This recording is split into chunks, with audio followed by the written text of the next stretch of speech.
Okay, we're back with another Suzerain. Okay, so the thing is that in the last stream we've actually well, basically we did a lot with the budget. Okay, so as you can see here, our budget is on a negative. So the reason why that's troublesome is that the central bank actually explained to us that if our budget is too much in the negative, it's gonna trigger a currency collapse, okay, where the devaluation of the currency, and later it's just gonna get worse. It might snowball into like a recession. Oh my god, I just noticed another thing. This part here, it turned red. Well, light red. Oh my god. Now it kind of made me feel like I should have make the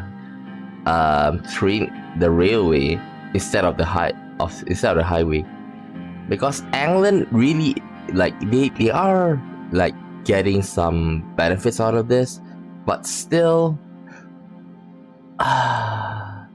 if I made the highway, probably it's gonna help this part here and Lack Haven as well. Well, no use crying over spilled milk, okay? But at least now, since we already focus on England, let's just make sure that we can get a full full pack where economic and military. But the problem is that we need to support them in the Hellish land here, okay?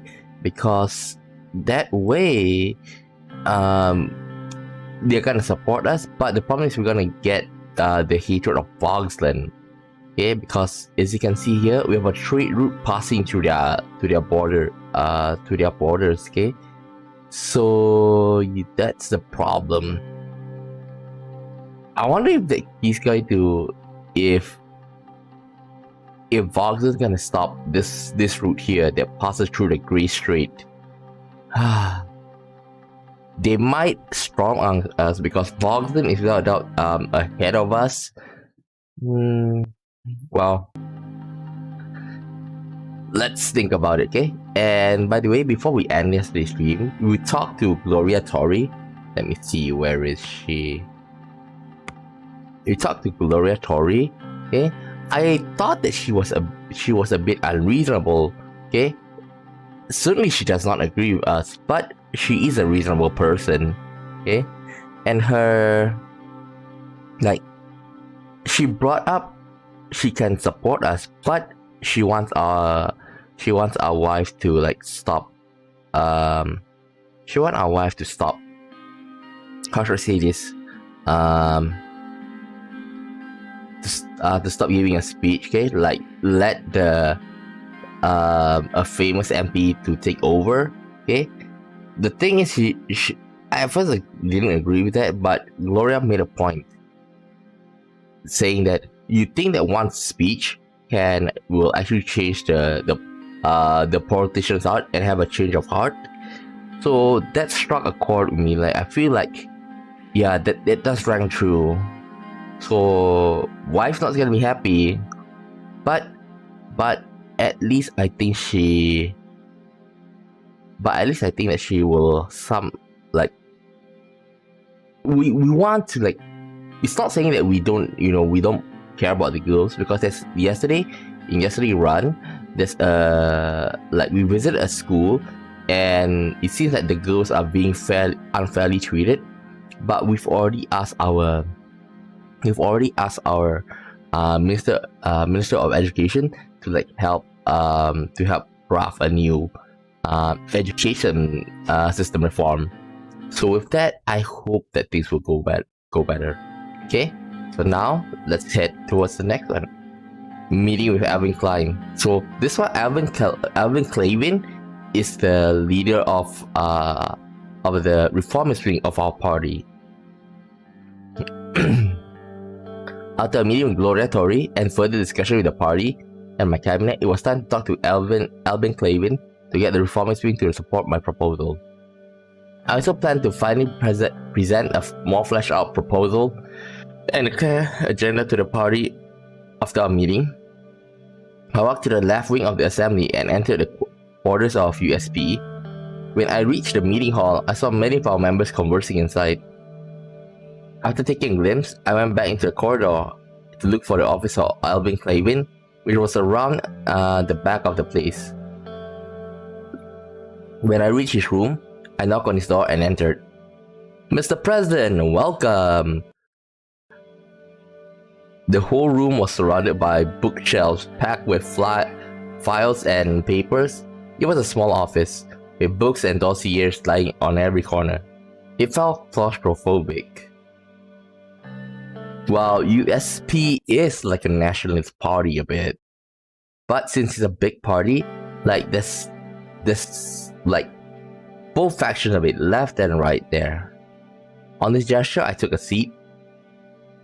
How is everything going, Mr. Clavin? It's been pretty busy. The party has been working very hard, Mr. President. Thank you for asking.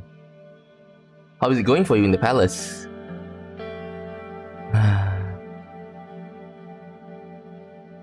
It's pretty tough.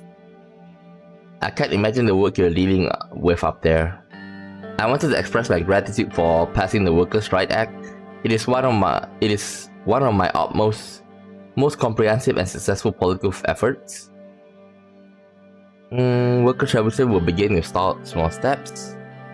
Right thing because of first second for decade, the party had to be effort. I think it's like best. It was the right thing because our workers were suffering for decades. Indeed, the people will credit your administration and party for a positive change in their lives. The businesses will share the burden with the state, but it is a change that we have to abide by. I have to say, the close collaboration between Palace and the party is going well. Looking forward to what we can accomplish with the reforms. Albin smiled and knocked on wood. Anyway, sir, let's talk about the proposal. Thanks for coming here for my input, because there are some subjects where Gloria and I don't see eye to eye. I have to say that most of the progressives were already starting to warm up to you. Your attempt at changing the constitution created quite a bit of excitement. One could dare say to an excitement that hasn't been felt since the 30s. I've read the proposal that was finalized together with Mrs. Tory, and surprisingly, it turned out pretty good. Look, Mr. President, I'm on the same side as you. I won't create any problems. Thank you, Mr. Clavin. Any help from you is much appreciated. He looked down at the proposal. It's looking good. I'll support the proposal and get the needed signature from our wing. So like we don't need to do much. He practically agrees with us. I believe the reformist votes that I have will be very important to you. I think like even for Clavin, okay, like one of the things in one of the provision in the amendment, the reforms, is that the 10% threshold, that is without doubt the main point of contention for all. Mr. Clean. Well, it seems that he have a small office. I think that with him, like he doesn't have any argument with the threshold, okay? Because like, if that's the case, he and the rest of our wing, our party, will be able to maintain their seat regardless of their political leanings, whether either reformist side or the conservative side. Okay, the biggest thing will probably be with Franz Richter. Franz Richter, this guy over here. He probably wants to lower the threshold, but if we lower the threshold, it's like we're giving too much to him. Right now, our reform proposal, basically satisfy, like, in a sense, it's downward right in the middle, but lean, I would say 65%, 70% towards the reformist side. So with that, like, everybody gets something out of it. reformist. I believe the reformist votes that I have will be very important to you. Who knows? Maybe you'll consider me for a job in the government in the future for this. I'll consider you if you're proven yourself useful in the vote. I do want him to be on our side, you know. Yeah, yesterday, like after the stream, I took a bath and like I cleared up my sinus. It seems like there's a lot of mucus in there. But I took a couple of medicine after that, like rested a bit, and I feel better afterwards. I don't mind him being. Let me see. Okay, I'll cabinet. Of course, we can't replace Lucian, okay? Because Lucian is basically like our brains in the operation. Yeah, I'm not a big fan of Lilius. MP Peter, he's like too carefree. He doesn't realize that he's the vice president. The next one I don't like is probably Iosef, but he's a general, so I can't say much. If I put Clavin here, it'll be like probably gonna be a military revolt. But the rest I'm quite fine with it. Just Lilius because she's a conservative. Peter is because he's too carefree. Iosef because he's too like. It's good that he's nationalistic, but for him to like try to pick fight with Romberg, basically more or less like Ukraine trying to pick a fight with Russia before the war started. So I feel like it's pretty. He needs to realize that, you know, if we do that, we can take back, and then like we might actually like be like mowed down by Romberg. If you ask me, I think like I'll consider you if you prove yourself useful in the vote. But if he's useful in the vote, then I don't give him a position in the government. Then it's gonna cause another problem.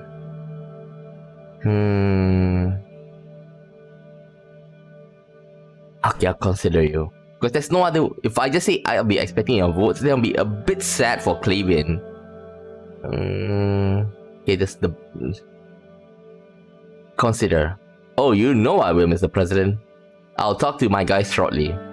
I'll have their signature soon. Thank you, Mr. Clavin.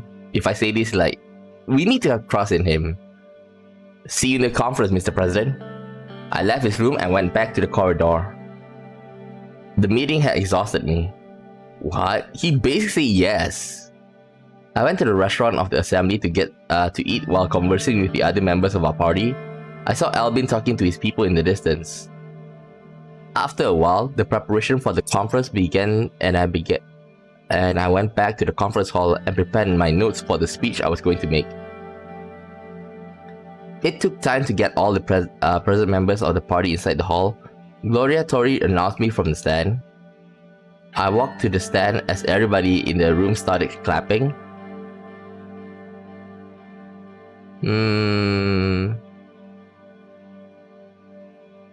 Brother and sister of the United Sordland. The thing is that this is useful for the masses, but I don't think like it's gonna work here. These are the politicians after all.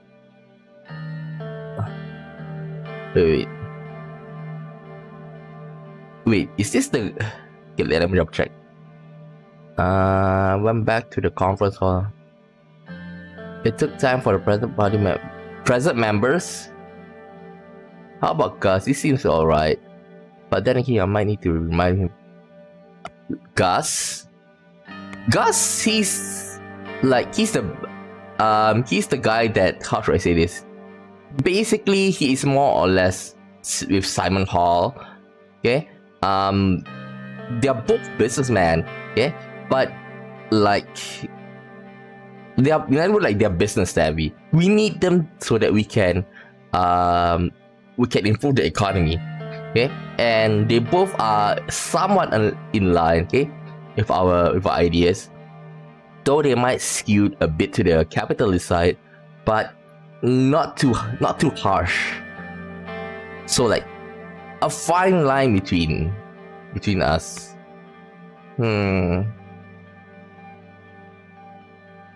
For me, wait, I just noticed this is the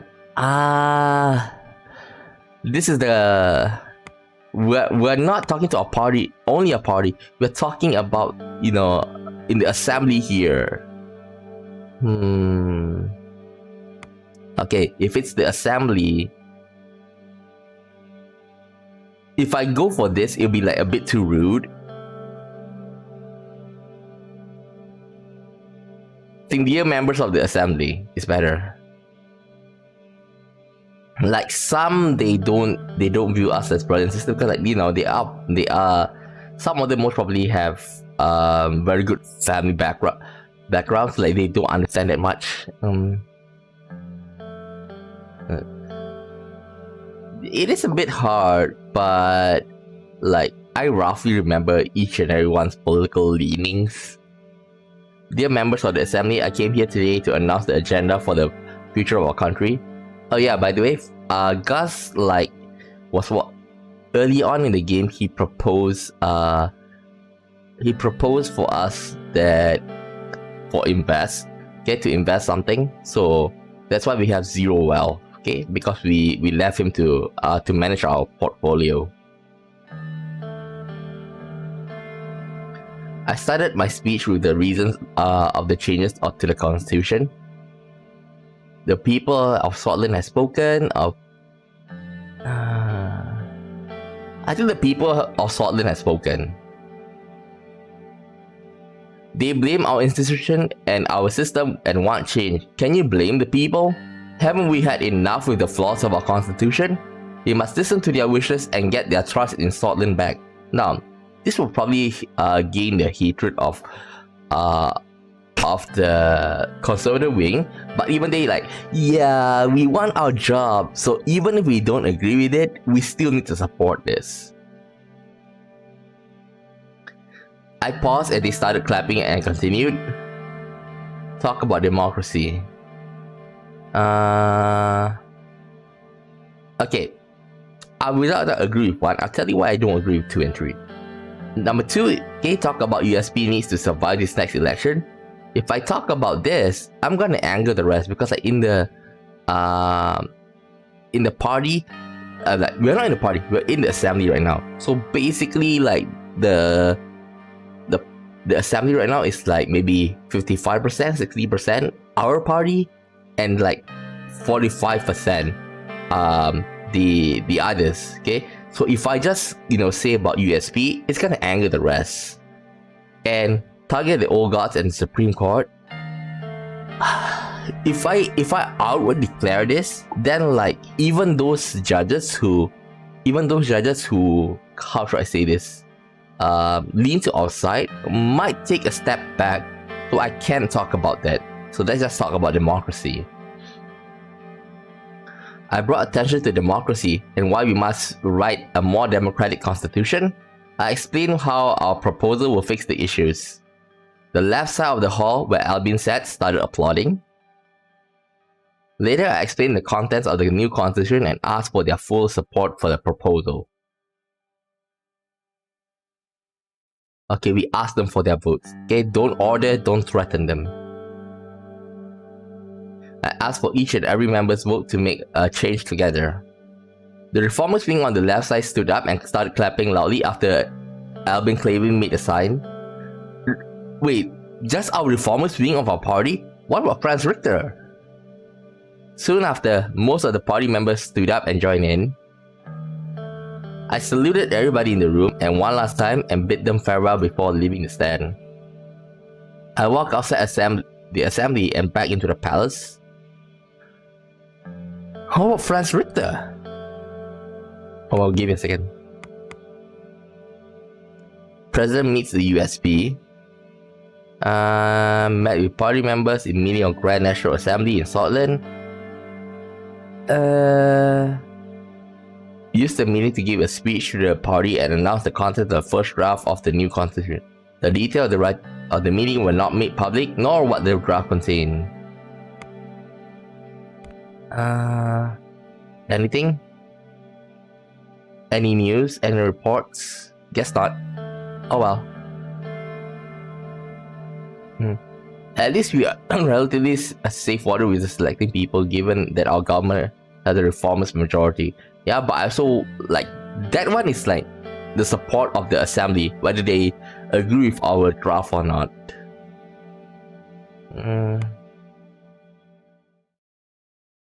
Balance of power in Eastern Makopa. Uh-oh.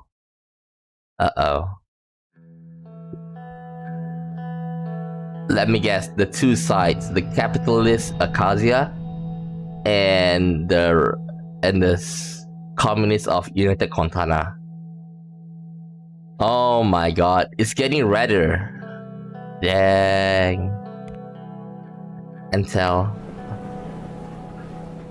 Across the city, it is the brutalist side of the Intel Rock maximum security. There's a prison here. Oh boy. How about this? Ribery. Like, the darker it is, the more terrible the economic situation is. As you can see in Bergia here, especially Suzerain, it's pretty bleak.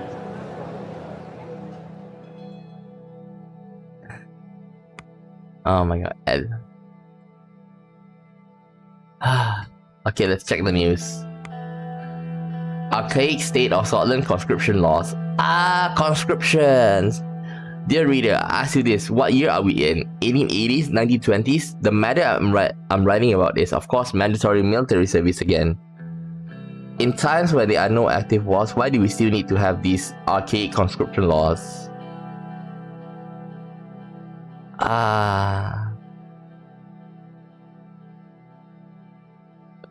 Man, this reminds me of, you know, the United States, because to some extent, because like it says here,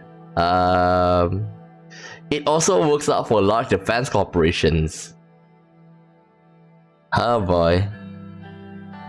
Basically, it's the worst of both worlds, that, you know, the conscription in Russia and combined with the large defense corporation. Geopolitical. Rayne to meet with Smolak and Van Houten.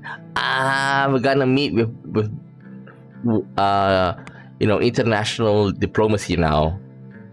Oh my god. Okay, report. Ministry of Health discusses privatization. Okay, we can't privatize because if we do that, it's gonna anger Gloria. Proposal to allow privatization in the health system to potentially generate new resources for the ministry. Mr. Benningwald is personally overseeing the discussion, top aides including the members of the National Business Council. Okay, Religious Harmony Bill. Sign or veto the Religious Harmony Bill that was approved by the Grand National Assembly. Okay, let's read. For the purposes of increasing religious harmony and unity, the following laws are established in the religious affair. Section 1 of RHB, Religious Harmony Bill, will ensure that day of dissension ceremony in the Ark Sanctuary there shall not, from now on, only hold sermons in Sordist language. Section 2 will forbid sanctuaries from holding sermons in Bluedish unless they receive approval from the Archpriest of Sordland. Section 3 will enforce that all priests applying to be state-sanctioned have Sordist descent to be able to receive their salaries and pensions. Oh my god. Religious Harmony Bill, it's more like, you know, basically cutting off the minorities. Now, I'm gonna veto this, but it's like 7-3. Okay, 7 for veto, 3 for sign. The reason why I want to sign this is because, like, there have been a lot of terroristic attacks from the Bluedish side, but I think if I sign this, it's just gonna like instigate further violence. Right now, I think like the political violence have somewhat stopped. Okay, the political violence have somewhat stopped. So I think like just vetoing is more than good. Vetoing is good enough because, like I say, I don't want like they use this as a reason for the to start up the terrorist act. Remember, the first thing that we need to do is to calm the country. So like, yeah, we veto this. Although it might anger you may anger our party, but still, let's go for it. Like the conservative side. Well, I don't even know whether the reformist side agrees or not. Well, the reformist side of our party, the reformist party will definitely, agree with us.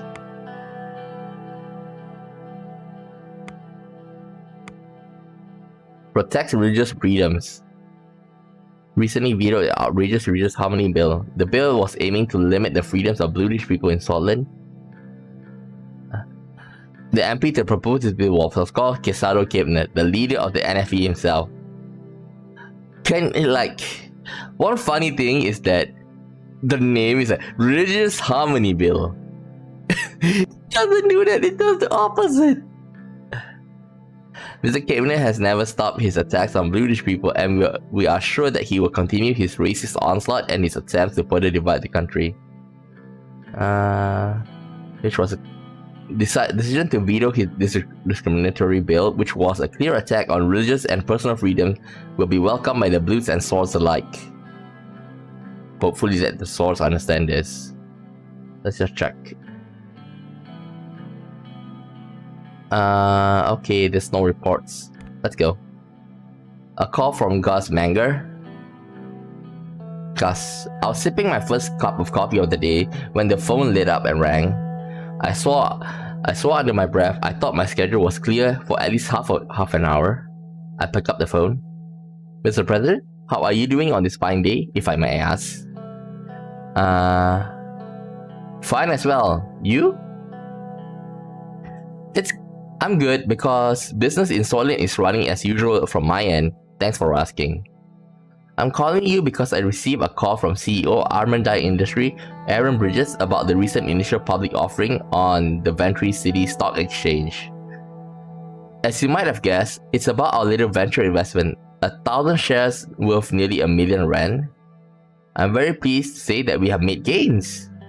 The shares have doubled in price in the IPO in the VCSE, and we will soon receive profits made from the investment. Isn't that great? Great news! How much did we gain? You will love it. In total, we made nearly 2 million Swedish Rand. I bet that right now you are wishing you had bought more stocks earlier, right? Darn it, yes I do. I assure you this will pale in comparison to what we will do together in the future.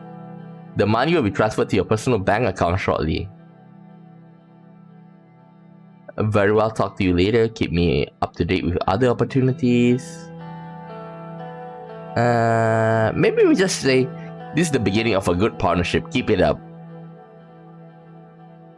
I think so too. Goodbye for now. Line dropped. Yes, we have two wealth. Let's see, economists. Armandine stock jumped to nearly double. Well, basically saying everybody's celebrating.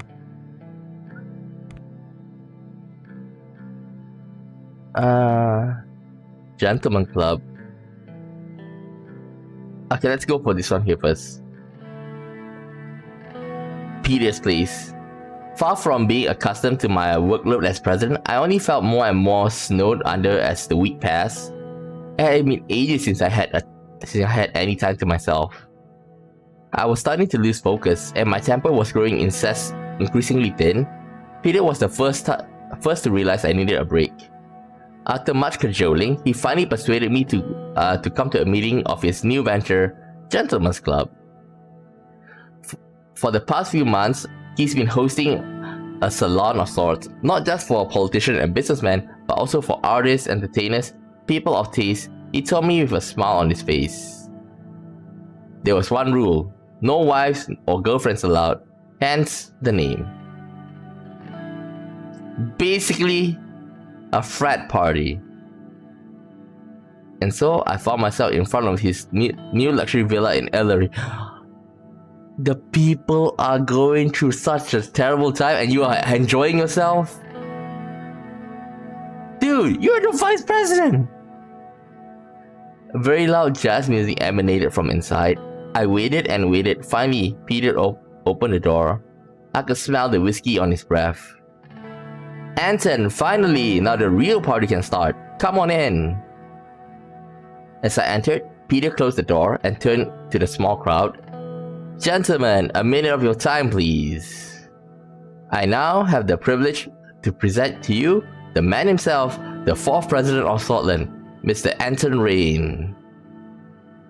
Peter, your wife complained to us, you know. Your wife complained to us, you know.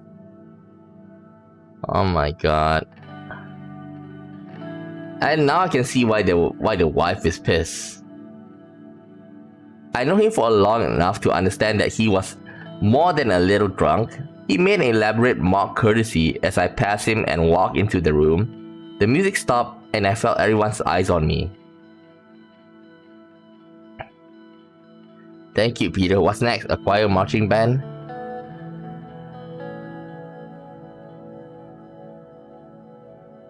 Okay, I'm getting a bit pissed off at Peter, okay? So, I'm doing this a bit out of spite a bit. And I present to you Peter Vecton, the first alcoholic vice president of Sordland.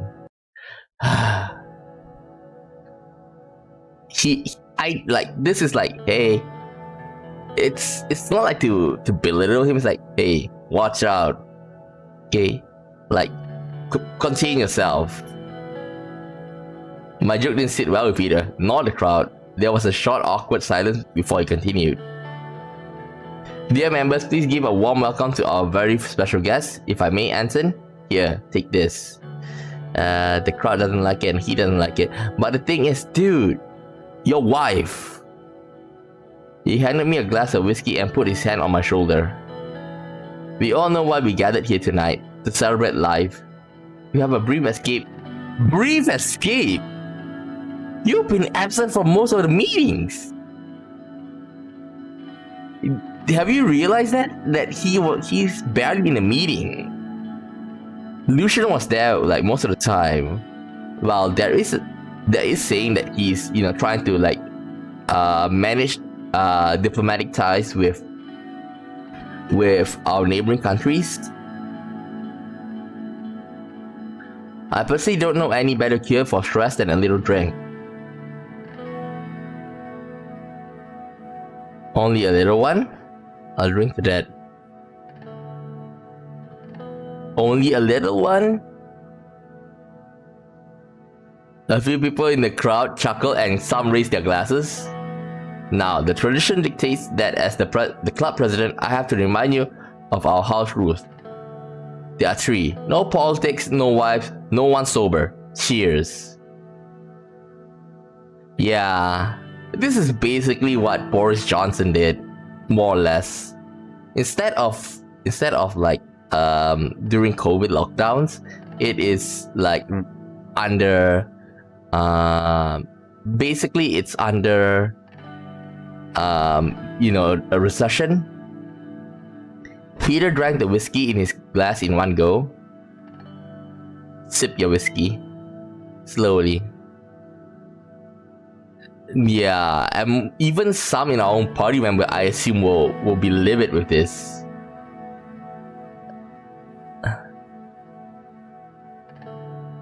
Like, they are nice out for this guy. I took a sip from my whiskey. Anton Rayne might have the power to make presidential decrees, but I, Peter Vecton, the president of this club, now declare this party started. Music, go! The band started up again. After greeting the crowd around me, I felt a hand on my shoulder. Let me show you around. We walked through the corridors of his mansion. Statues and paintings lined up with stark white walls, An arc window provided a view of the neatly manicured grounds, complete with a swimming pool. Wait. Where did he get the money for all of this? Right. Up until just now, we are basically broke with our personal wealth. How did he get all of this? I remember his wife is basically, at home as a housewife. She was fired from being a journalist. And the wife complained to us about him. A grand lesbian marble staircase led up to the second story. Peter gestured at the massive crystal chandeliers hanging overhead. That chandelier was made in the 18th century. Can you believe it? There's even a hedge maze in the garden. What's the story behind the chandelier? Yeah, this is it. How are you paying for all of this? I let you in on a secret. Gus Banger has a lot of contacts in real estate. He brokered a good deal for me.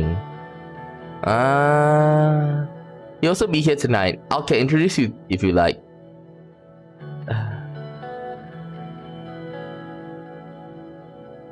What did he promise you in return?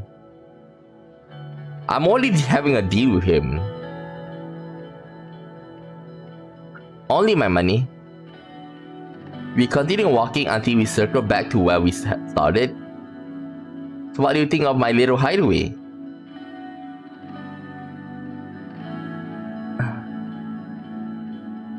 It's amazing, but I hardly call it a hideaway, more like a palace. Do your wife know about this? But he did say there's no wife, no woman. It definitely doesn't rival yours. Anyway, let's get back to the party. I arranged for some caviar to be brought in from Lesbia. You're going to love it. He opened the door to the main hall and we rejoined the other guests. The music was louder now and the mood decidedly more inebriated. Cocktail waitresses were carrying around plates of canopies, wearing dresses that left little to imagination. I thought this was the gentleman's club.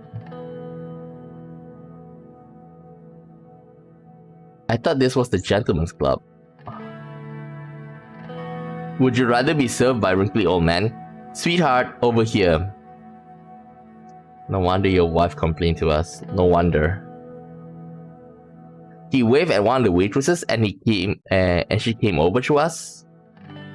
She was in her mid-20s, wearing red lipsticks, her blonde hair neatly tied into a ponytail. On her plate were toast points slathered in the lesbian caviar Peter had mentioned. I took a bite. It was rich, salty, tasting of pure seaside.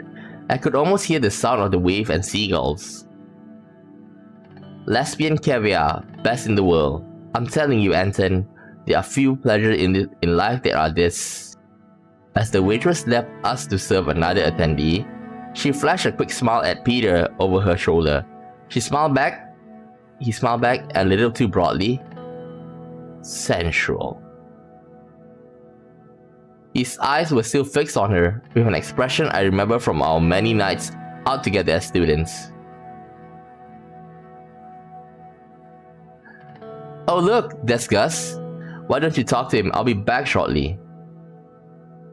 Peter, I'm warning you, don't make a mistake.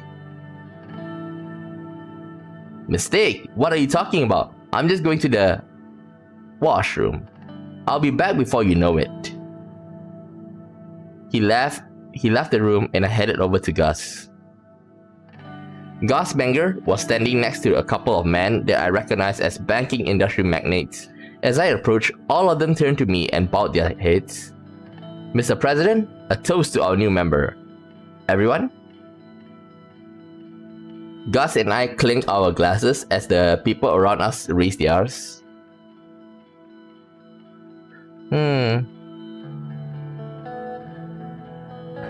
How long have you been a member? Since the beginning. It's a fun gathering and quite lucrative at times. You might have heard that Peter and I arranged a deal for this mansion. He also told me that you might be interested in potential opportunities such as, well, this. He opened his arm, gesturing at our opulent surroundings. Let's take a walk. The balcony has an amazing view of Ellery. We left the room and made our way to the balcony.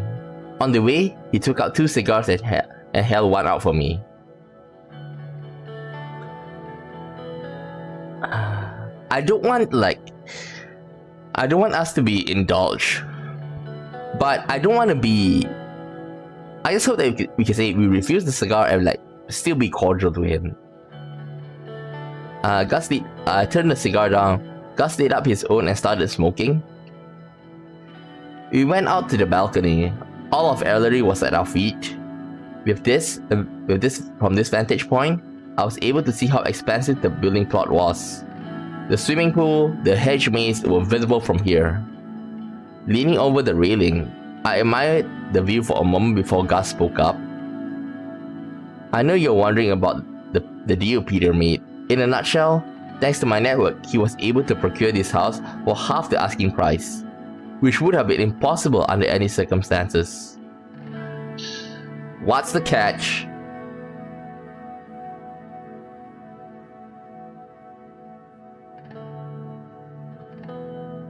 I don't want the same. This is that cheap, huh? You must know that the offered price is not suitable for every client.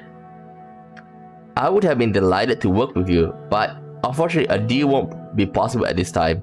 Not from me or my contacts at least. Give me a second.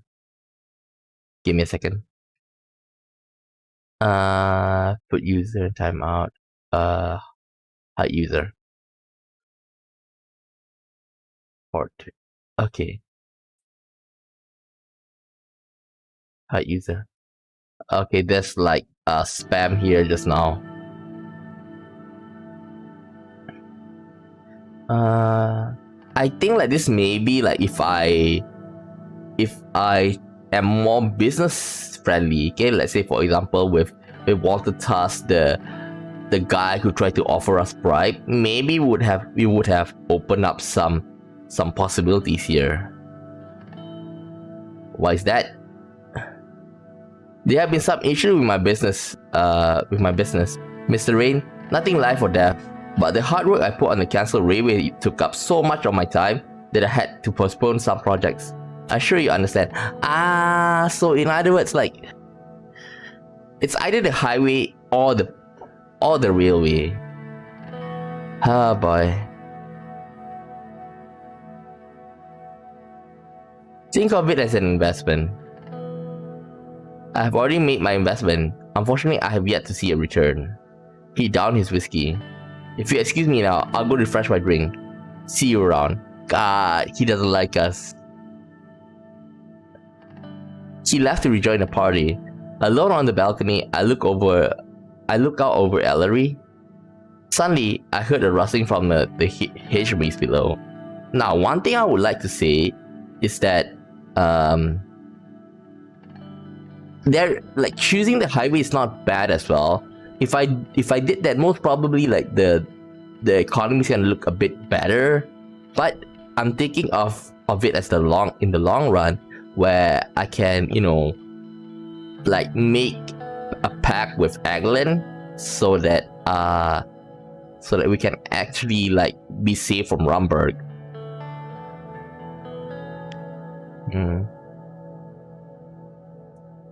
It's like he's a bit salty. Gus is a bit salty with us for not choosing the highway, but I think even he understands. Well, maybe he doesn't understand, but he will see it when the time comes. I looked down and saw a silhouette. 2 silhouettes actually. So close together, they seemed to be entangled. I squinted and tried to get a better look. It was definitely 2 people kissing, but I couldn't see either of their faces. I returned to the party and spent some time mingling with the other guests, engaging them in small talk about their business, their children, and their relationships. Around an hour later, Peter showed up next to me. See, I told you I'd be back before you knew it. Was that you in the H maze?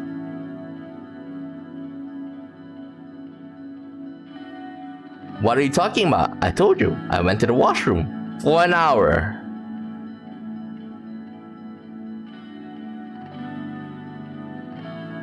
I'll be direct. Were you kissing the waitress? What? No, how could you think that? I'm a married man. You know you can tell me anything.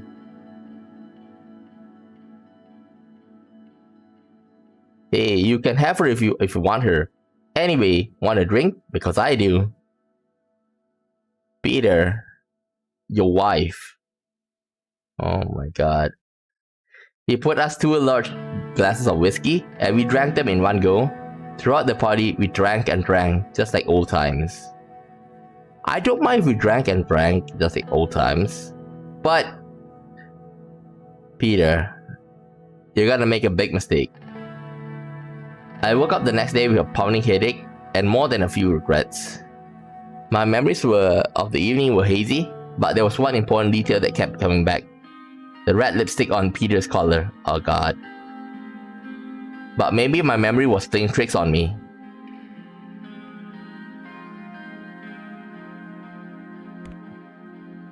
Privatization in education. Full swing, and the first dozen of public schools have transitioned into profit organization already after a public bidding process determined the buyers.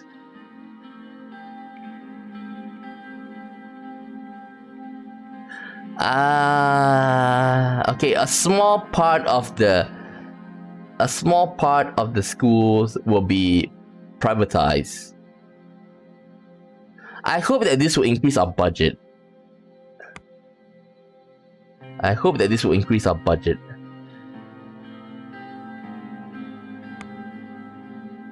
To like, I don't mind drinking because like, think about it. Think about it. We are so stressed out because like, think about just like, especially in Gloria case, okay? It was a pretty tense meeting, and I don't blame Rayne for like wanting to wind down a bit. President Rayne saved the day. Okay, the Harmony Bill.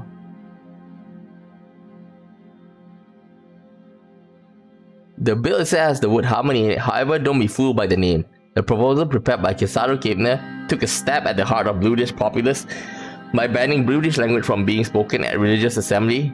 If not for President Rayne, this bill would have come to pass. Every single Blued should be grateful for the exemplary decision by the president. This is why I decided to keep the veto power, okay? Because in case this happens, like if we took away our veto power, then like this will pass. That's why. But then I don't want to like give pure power to the president. That's why I made a 3/5 like overrule majority of it. Police violence in the old capital. After the arrest of Vice President of the Young Swords Cultural Centers, a group of teenagers started protesting in front of Ellery Police Department, shouting, "Police are fighting for the wrong side." Within a few hours, the small protest pulled a lot of people to join in, which prompted the police forces to intervene. We or our cultural organization pose no threat to the national security of Sordland or to any other foreign country or the state, a protester said, waving a flag of Kingdom of Sordland. We have not and do not plan on engaging acts of terror or violence. Do you think we're blind? You shot.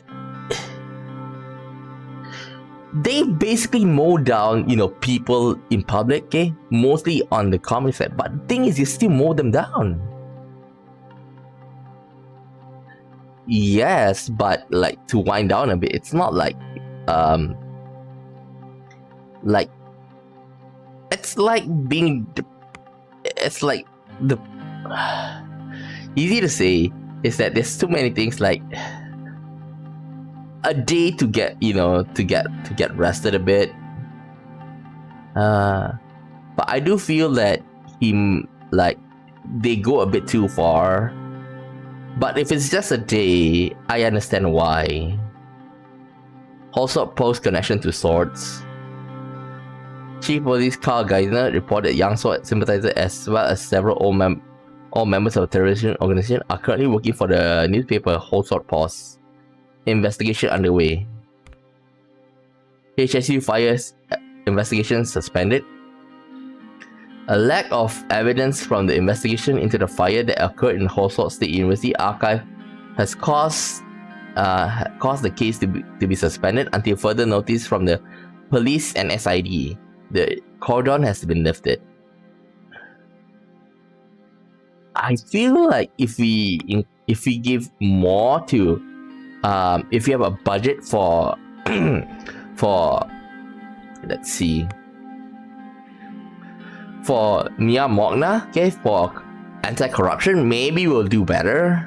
But like I say, I'm afraid for the budget. Briefing on status of immigration regulation.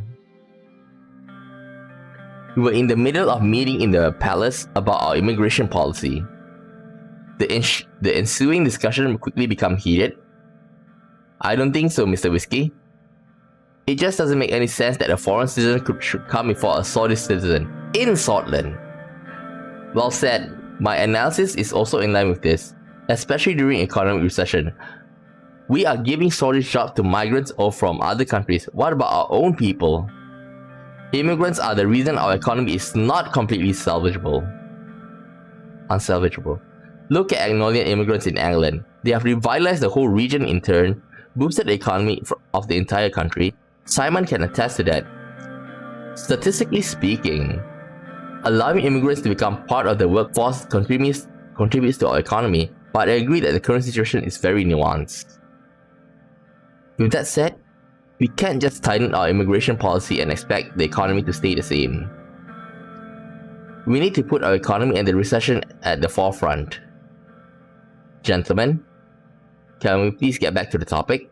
Right, sorry Mr. Whiskey. As I was just saying before I was interrupted, look at the superpowers. Do you see them closing off their borders? Do you think their economies are in such good shape? They are in their current state because they welcome immigration and use it to their advantage. We need to modernize.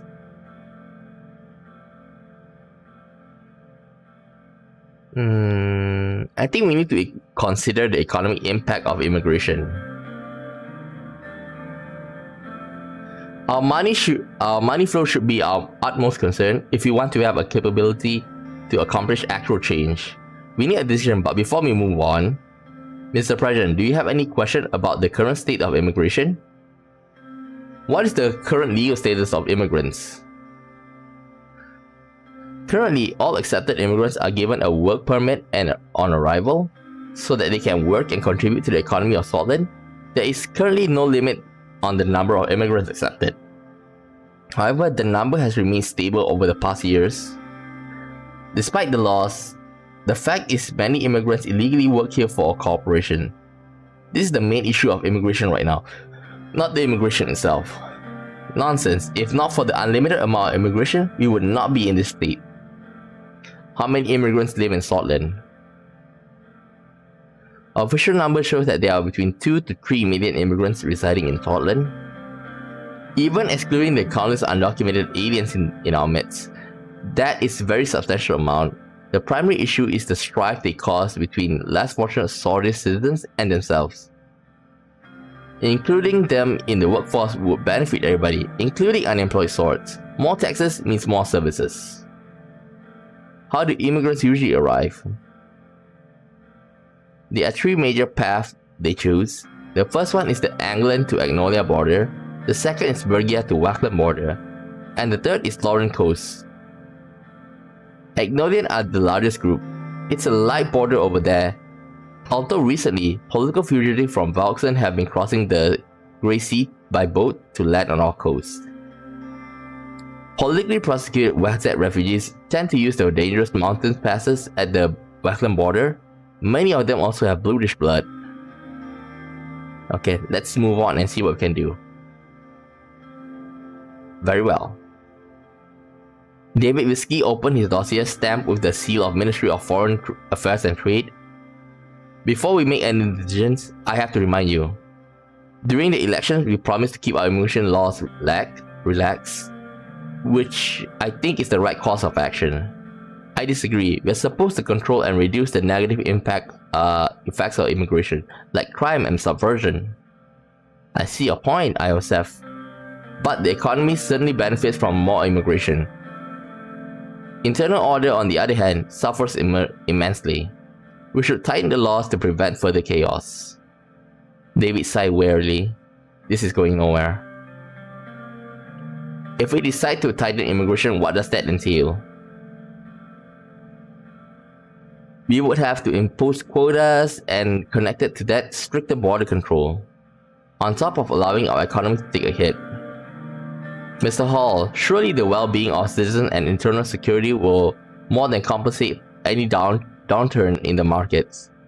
Well, that's what they'll feel in the beginning. But if the economy went down, like, there's not much point in being sordid. Agreed, sordid citizens should take priority. In a sinking ship? What are the consequences of keeping our immigration policy relaxed? Aside from keeping us on the path of prosperity, modernity and continuous improvement, not much. Our current system is good for our era, but we also have the capacity. This will also allow us to continue protecting investment from foreign countries, which in turn will keep our trade steady. We will be more trustworthy partners. Stability draws money. Stability? What stability? We are already seeing clashes between our people and foreign interlopers. On the contrary, the only way we can achieve stability is through tightening our immigration policy. You heard the lady, Sordland first. You want the economy to suffer? Then where do you think the budget is going to come from, you idiot?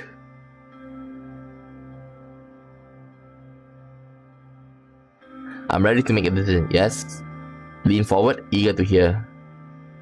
Relax. Keep the immigration laws relaxed. I'm glad you made the right choice.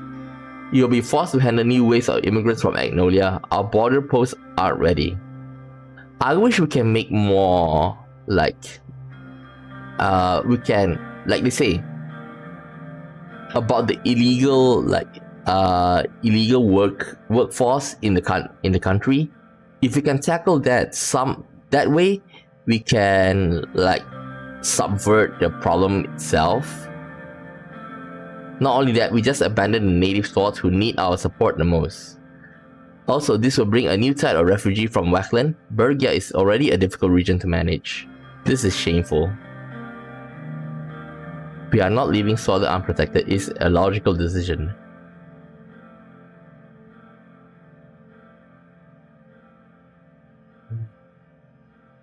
Okay, I think this one's more like military. I feel like this one is better.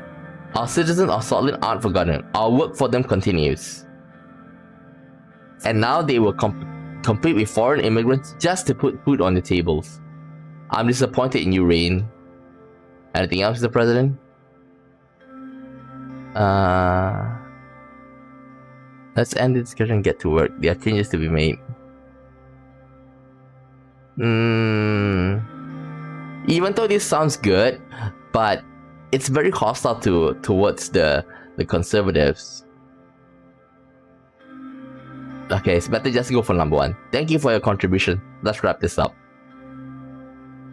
The ministers gathered their documents and rose from the chair, some with frowns on their faces. I'm looking forward to the upcoming trade talks. Peter and I have been visiting Starport and Rucklowitz in preparation. I'll be coming along to talk with the economy minister. Looking forward to the potential partnership. If we are finished, I need to head off to the ministry to work on the new policy. Same here. Our border unit needs to be informed and be prepared. Keep up the good work. The ministers disperse. Lakehaven. Freedom in education choice. Well, Lakehaven is more like for the upper class. We have finally reached a point where our children are allowed to change their destiny by simple freedom of choice. The price might be higher compared to a state-funded education, but this justifies in performance. State continue its war. Johann Gamek was arrested on the way to Banfi. Police said he was planning to escape Sordland with the help of a cargo ship from the port of Banfi to Ravnos Island. Following his arrest, a group of militants fired patrolling.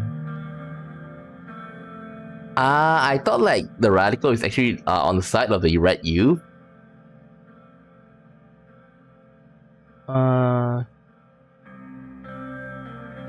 Sleuthers. Well, at least radical here this time, like, it's pretty unbiased if you ask me this reporting. Wait, let me check. Order. Police expansion. Streamline immigration. Latest immigration policy closed loopholes, reduce illegal migrants, and streamline legal immigration process. Yeah, I think this is better, you know? Since the biggest problem is that the illegal migrants, but now since we streamlined it, like, they can't get basically they're gonna contribute to our tax system. Nationwide protests quell. Nationwide protests have been quelled thanks to our devoted efforts. Nice. So this is because we banned both the Red Youth and the Young Swords. Diplomacy. Relax immigration. Okay. Let's check on the Red Youth hideout raided. Organize a raid early in the morning to an abandoned building in Vesort under a suspicion of hiding Red Youth members inside. The successful raid arrested 8 militants, 2 military-grade assault rifles, and bomb-making equipment have been secured. Why do so many people need logos, both offline and in this game? Use that font. You mean Black Haven Times? It looks very... how should I say this? I wouldn't say sophisticated. It's like... well, it gives them... like even though I say that, it makes it look more Latin, more... I wouldn't say formal. More, well, the best word to say is sophisticated. But it's not bad. Well, this one is plain, standard. Radical is quite nice, like a bit, you know, cursive. Economist is very rigid. Geopolitical, a bit on the softer side, if you ask me. If that makes sense. Anything? Oops. Nothing. Oh well. Read the report from Banfi. Editor of Radical is suspected of helping terrorists. Saw this intelligence report that Jon Danderm, a famous journalist and columnist at the Radical, is suspected to be working for the terrorist organization Red Youth. According to the report, Danderm had continuously published anti-government articles. Yeah, we can attest to that. And repeatedly attempted to report on the state secret countless times. Moreover, he has publicly endorsed Red Youth in the past and promoted Malibu-based ideals. Even though we tried to help them. Shit. Wifey. Openings of the Banfi Festival. Wife's not gonna be happy. Wife's not gonna be happy.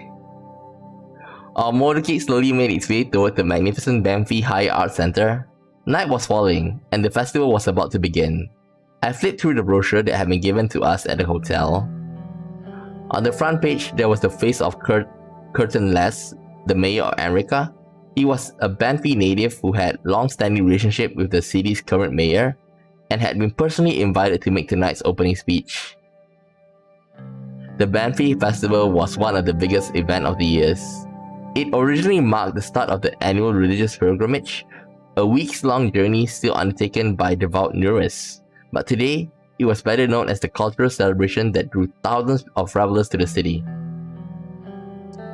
There were film screenings, concert, theater, and dance performances, art exhibition, and celebrity-studded nightly galas. The opening ceremonies were broadcasted on TV and watched by millions. As the car slowed, a coterie of reporters and security guards rushed to meet us. I turned my attention to Monica. Since Gloria had convinced me to cancel a opening speech, things between us had been strained. She barely said a word to me all day. I knew this would happen! I knew this would happen!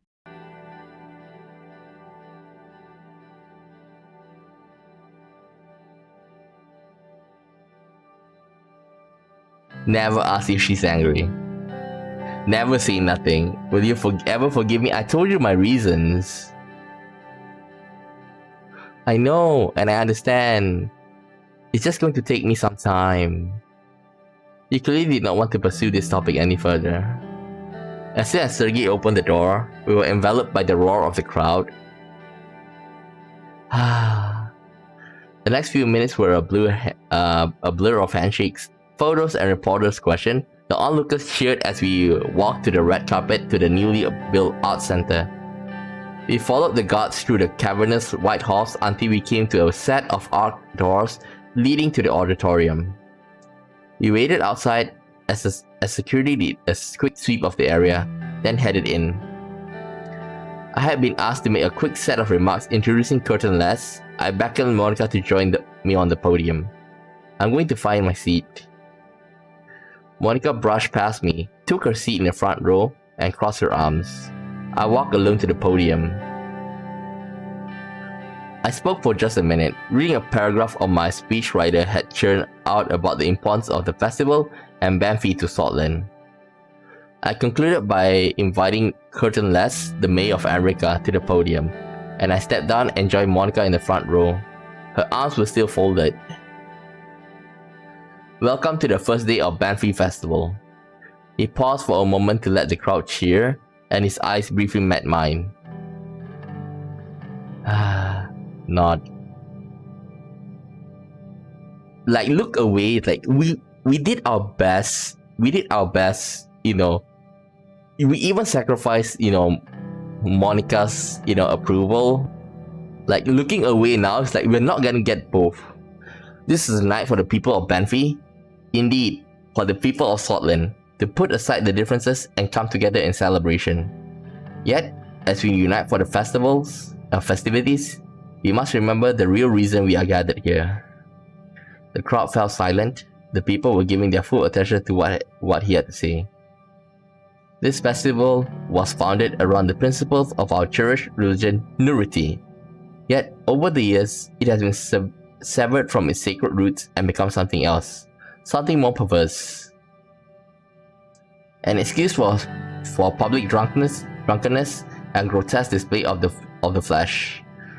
An occasion for young women to parade their bodies and engage in lascivious behavior. As he went on, I could see Monica became increasingly agitated. What in the hell is he talking about? Lascivious behavior? What century does he think we live in? I don't know, just let it be. If I answer 1 and 3, it's like very disrespecting to her. Monica turned back to watch the speech, a frown on her face. Perversion hidden under the guise of the art is not befitting to the beautiful city of. The crowd was becoming restless. Many of the younger attendees were murmuring in disagreement, while a few of the older ones were nodding vigorously. As I said, perversion hidden under the guise of the art is not enough! Oh, dang. The hall fell silent. Monica rose and continued. Mr. Lester, it is not young women who are disgraced to this fine festival but you. You and your backwards puritanical attitude, which have been holding this country back for far too long.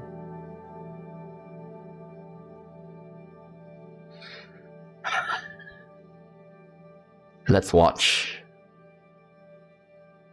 Watch the events unfold. Monica turned to face the audience, speaking loud enough to be heard without a microphone. Women of Sordland, we must not let people like Mr. Lester use religion as a justification to demean and oppress us. Our time has come. Short gasps ran through the crowd. A few people rose and applauded. Curtin Les waited to speak. I think Mrs. Rayne is forgetting her place. What do you think my place is, Mr. Les? The kitchen? The festival is not about your retrograde traditions. We are living in modern times now. It's 1954. And it isn't your place to decide how the people of Banffy, especially the women, should be celebrating their own festival.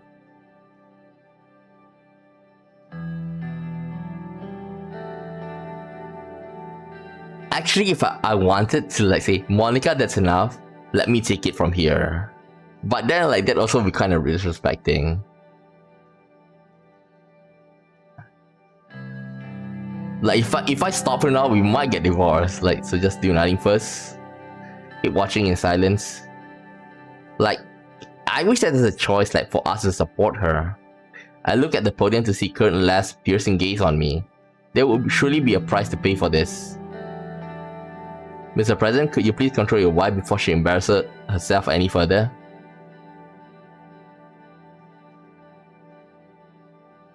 You know what, Curtin? My wife is absolutely right.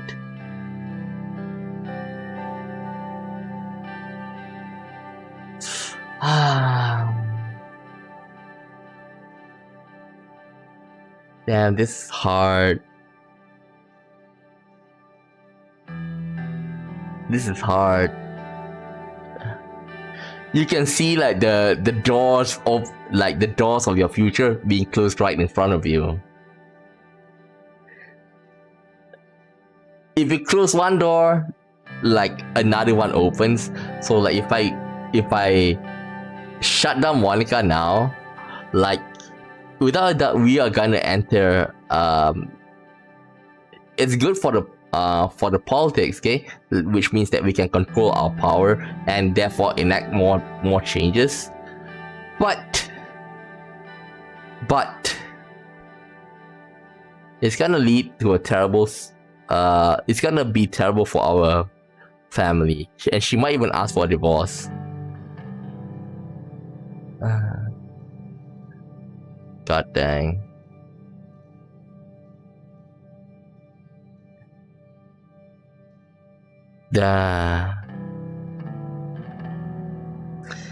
This is just too much.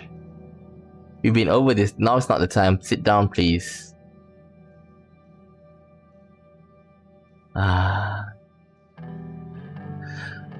I'm gonna burn. Okay, you know what? I may just burn my my bridge with the conservative if I choose 4. But I wanna like improve my budget, okay? By privatizing parts of the healthcare and also the SEC. To like, what's the point of making the... Okay, number 1 is Monica, get back to your goddamn seat. Number 2, we've been over this. Now is not the time. Sit down, please. Number 3, I'm so sorry about this, Mr. Les. Please finish your speech. You know what, Curtin? My wife is absolutely right. I really want to answer for. Really want to answer for. But if I choose for Conservative Party, out. Like, but I wonder if like if I choose that, okay, the Conservative wing will, whether they all are just gonna go all out war on me or like a major portion of it, but I still get a couple of them on my side.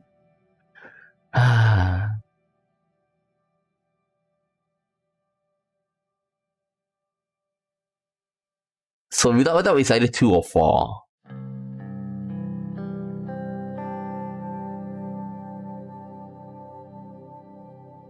But like I say, I do want to privatize healthcare a bit, okay? Like, if I'm not mistaken, that our budget was at -3, right? Before we privatized the education, maybe. Like, privatizing the healthcare a bit, it's not bad. Like I say, privatizing like a certain section is okay. Like, if everything is just government, then it would be terrible. But there's also another thing about the, how should I say, the SCC, the Saudis, the SSC, the Saudi state company, which is about construction. Why do we need them to be in the government control?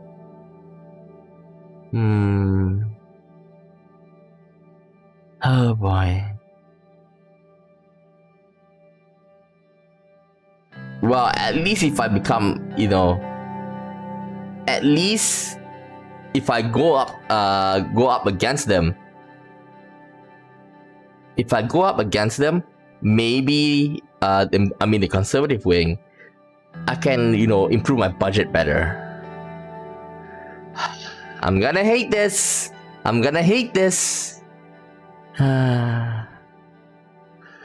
My wife is absolutely right. Monica looked at me, surprise registering on her face. Thank you, Anton. I turned the curtain.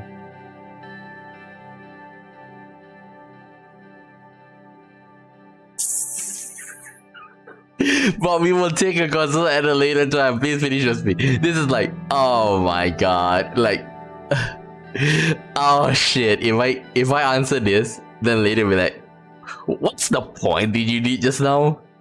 To embarrass us?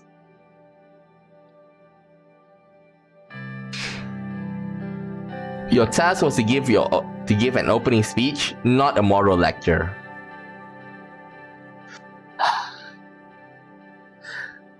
I will finish my speech if you allow it, Mr. President.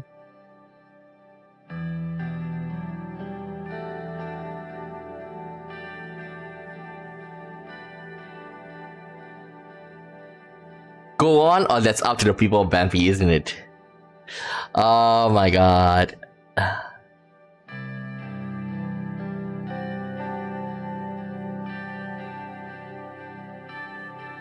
All out war? Or I got a feeling if I say that's up to the people of Banfi, it's gonna be an all-out war. It's like, how angry are we gonna make them? Like, easy to say whether like they're gonna be displeased with us or pissed at us. But will the game actually like register that difference? That's the thing I'm wondering.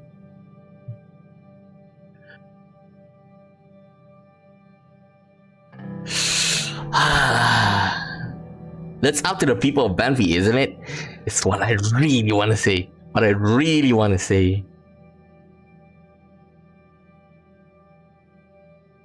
Gosh, dang.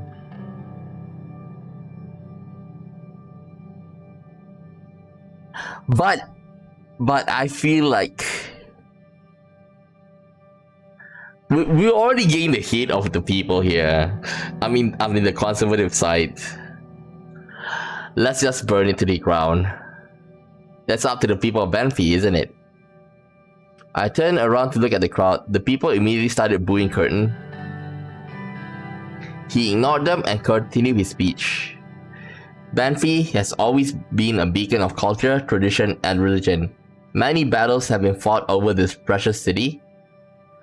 Army after army tried to claim it for their own, but we fought back and won each time. We stand here thanks to the strong men who were able to protect their families, their lands, and their way of living. Every day, I praise God that we succeeded so far. Scattered applause broke out from some of the older members of the audience. I lean over to Monica. I praise God he only allowed us to speak for another 2 minutes.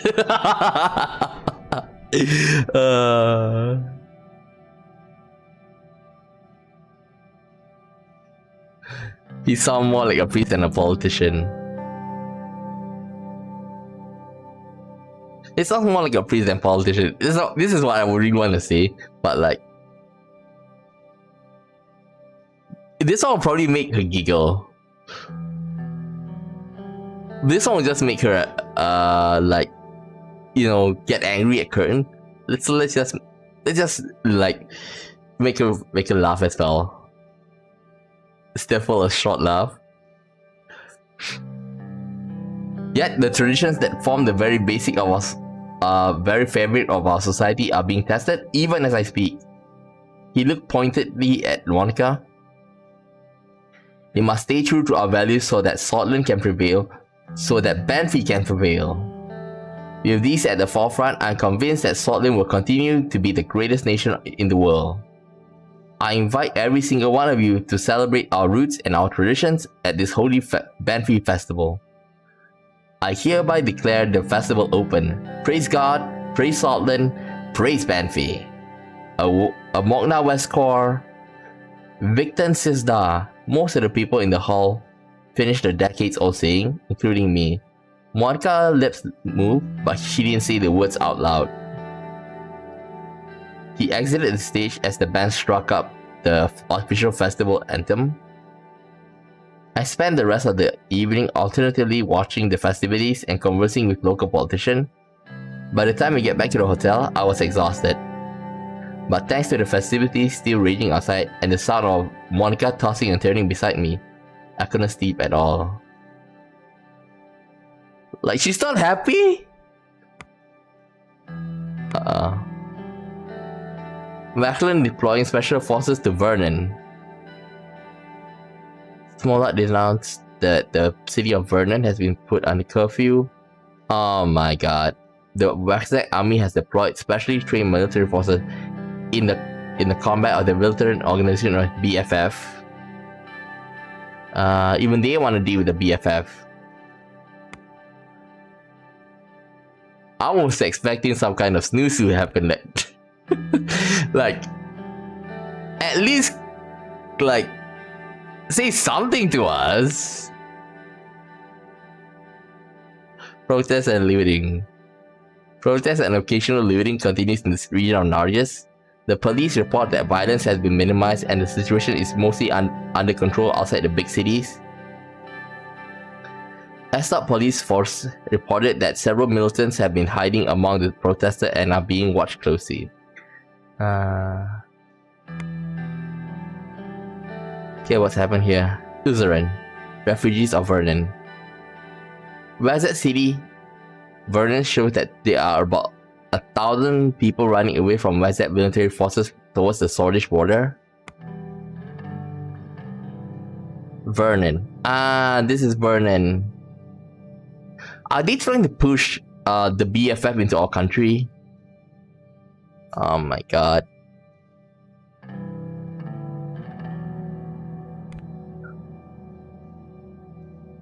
Downtime at home. Uh-oh. Uh-oh. Uh-oh. It felt like an eternity since Banffy Festival. Has it really been less than 24 hours? I was home now, drinking an afternoon coffee on my balcony. A stack of newspapers lay by my side. I picked them up one by one, reading and rereading the articles about the festival. Some of the newspapers were merciless against Monica for interrupting Curtins during his speech. A few even called her to be barred from political matters. Others expressed their support. In any event, I was relieved that the incident hadn't reflected too badly on me. I was putting the latest newspaper down as Monica joined me on the balcony. Listen, can we talk for a bit?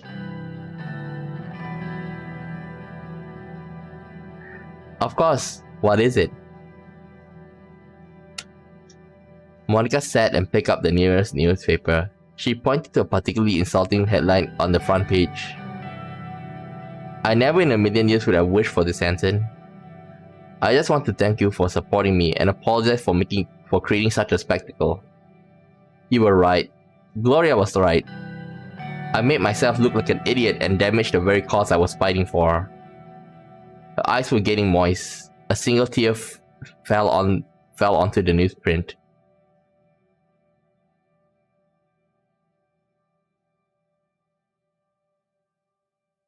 See, I told you Gloria was right. But then again, he stepped the boundary curtain.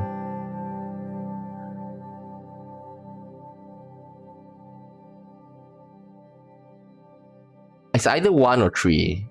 Wipe her tears away. If you're going to succeed, you have to be stronger. I know you can be.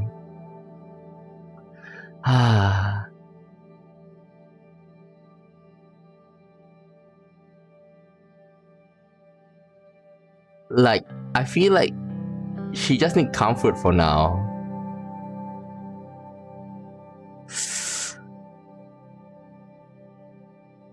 Let's comfort her for a moment. Wipe her tears away. I lean forward and wipe her tears. She clasped my hand to her face. Oh, Anton. Her eyes filled with gratitude. I could see she slept as little as I had since the festival. Thank you. One more thing. You know how stubborn I am. Perhaps the festival wasn't the proper forum to air my views on the woman's right. But I still need to do this, Anton. I want to officially adopt this cause as First Lady. To actually get involved in politics, not just give impromptu speeches. I could even help your education minister with those reforms she was working on. See, this is what we're talking about. Is that rather than just give speeches, she should help out with the policy. I just hope that Monica will realize that. I know this is something you're passionate about as well. Can I count on you? Of course, my love. I look forward to working closer together. Oh, Anton, this means so much to me. Now, rather than she becoming the figurehead, she really is laying down the groundwork. Monica hugged me tightly. I felt some of the past day tension melt away. Thank you. A noise came from the balcony door. We both turned our heads to Diana standing there. Mama, I'm hungry. Let's go to the kitchen, baby. We're gonna make Papa the best snack ever. Yeah. They left the balcony and returned half an hour later with a large cookie. Diana had written my name in icing on it. As I sipped my coffee and nibbled the cookie, I thought that I had made the right choice. Things were going to get harder, but at least at home was somewhat peaceful. Oh boy. Political price to pay. First Lady steps up. However, this year Banffy Festival started eventfully. Mayor Lester's opening speech was interrupted by First Lady Monica, who stood up to the remarks of the mayor after he declared that the festivities perversions. The crowd absolutely loved the response from the First Lady, leaving the mayor embarrassed. Economic report. The Ministry of Statistics, along with the Ministry of Economy and the Central Bank, have delivered preliminary status report detailing that the recession is deepening and the financial system is heading toward potential collapse if we don't take serious action. Mr. Hall said the situation was dangerous. Okay. Since I've already gone against the conservative, might as well privatize the SSC and maybe the healthcare as well. Oh, come on, that's the last thing I want to do. Budget allocation for Saudi's armed forces. Oh god, I don't want to talk about budget. To determine the current situation on the military and its spending policy, we held a meeting in the White Room. Oh my god, this is what I thought was law and was non-military. Oh shh. Peter, Vulcan, and myself were seated. General Vulcan, Mr. Lancia, let's start the briefing. Very well, Mr. Vice President. We have prepared a briefing to convey further details about the current situation of our military. Which branch would you like to know? What is the situation of our army? According to the latest reports, kept strong arm. Currently, we field 6 armies totaling about 400,000 active troops, which is a good amount. The real issue is we are having is the quality, not quantity.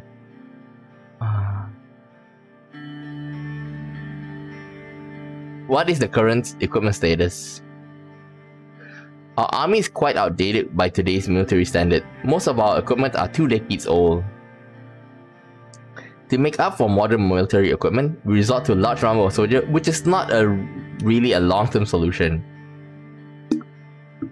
I've been trying hard to reduce the negative effects of this problem. We need a modernization program. A standardized purchase of lacking equipment would do.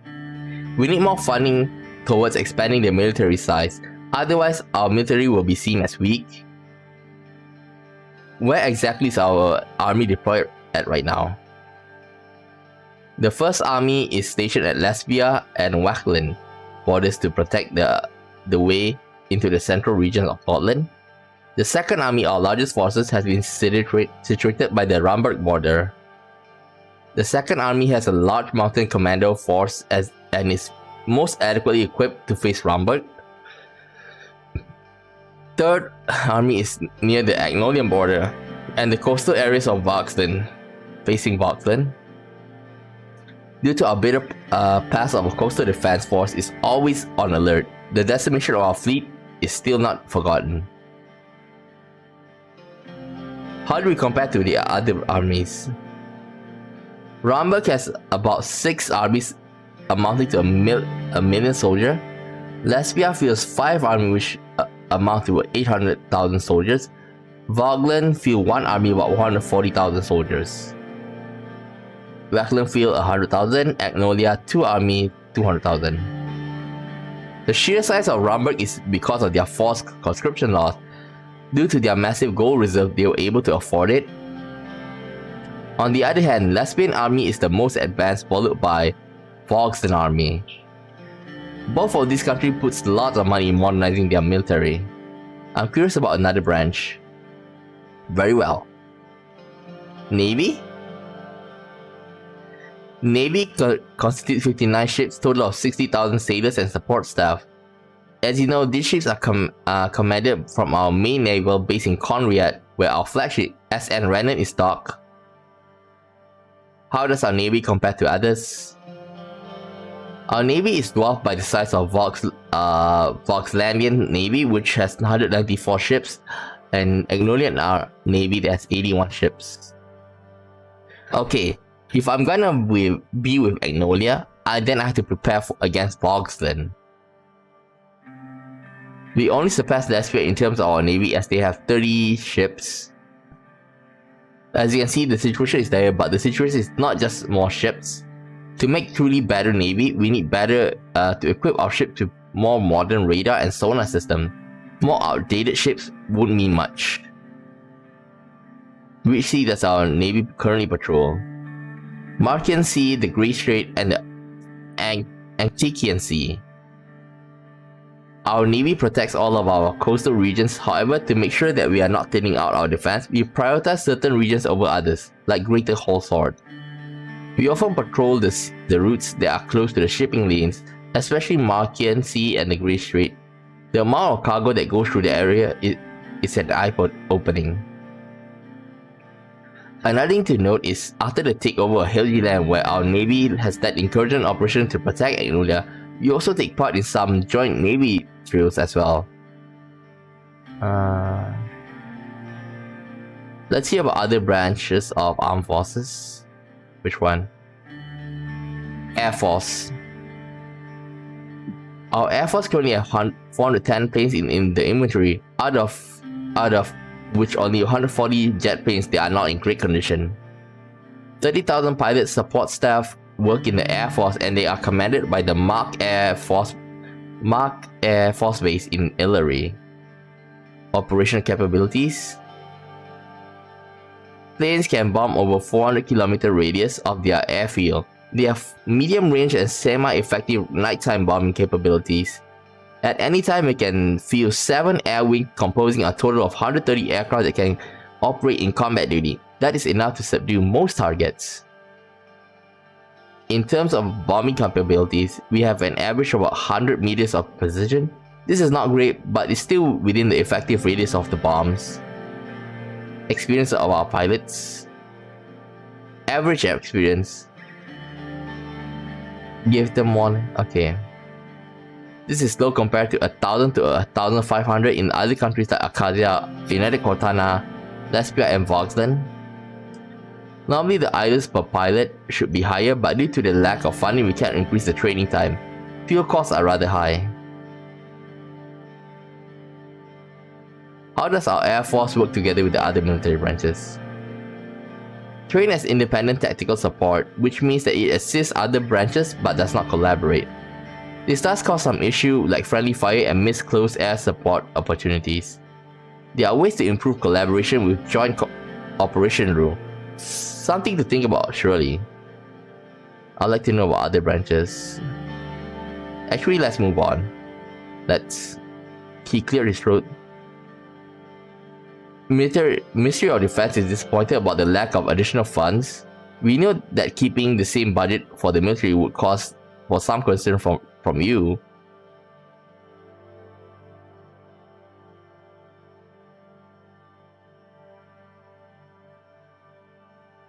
The resources were more needed elsewhere. The military has always been well funded. I can't say the word well funded is gonna trigger them. Military is important but not a priority right now. And then he's gonna bring out Romberg. How come a matter of defense has not been prioritized as more important? Especially with the current political climate. We know that there have been high hopes for the president as he made his decision to prioritize other branches. We are stuck between a rock and a hard place without money. The military suffers with budget overextension in order to keep up with the other countries. I also let out a long sigh. No use complaining now, Vulcan. Let's look at what we can do with what we have. I have been planning to improve the quality of the armed forces by buying better military equipment. How can that be possible without funds? It won't be. There is one way.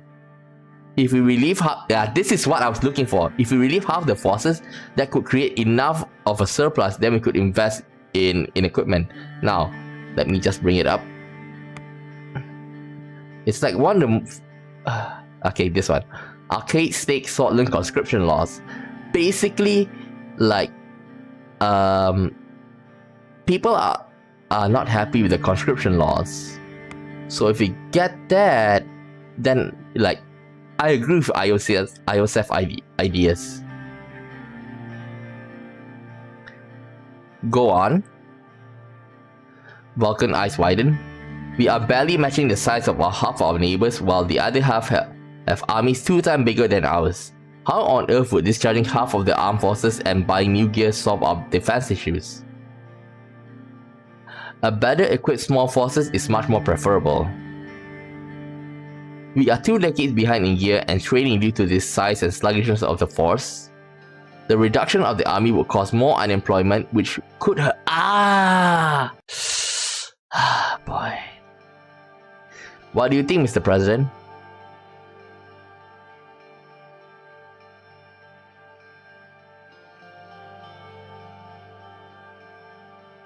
Like, military-wise, I think like reducing the size and buy better equipment is way better, but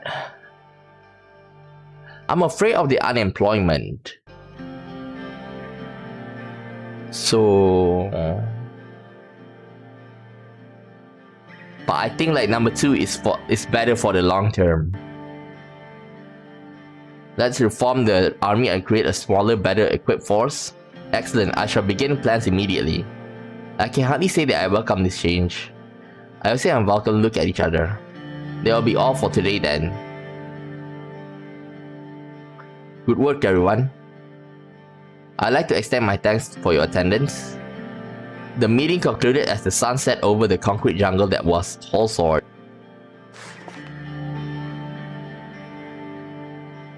We need to increase our budget soon.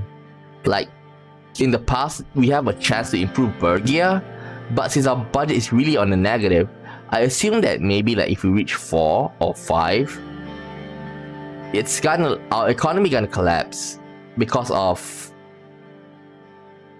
If it collapses, then the problem is that it's probably because our currency devalued so much. H3 highway nears completion.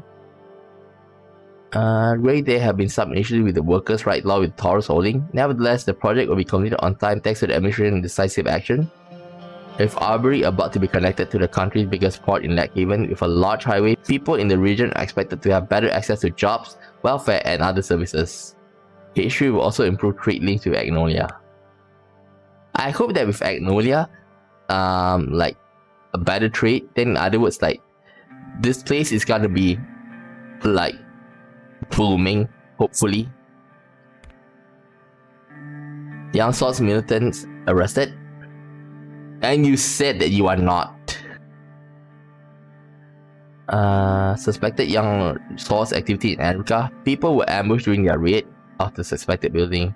Firefight that broke out. 4 militants were killed and 10 more have been arrested in the aftermath. Unfortunately, an officer was also killed during the firefighting.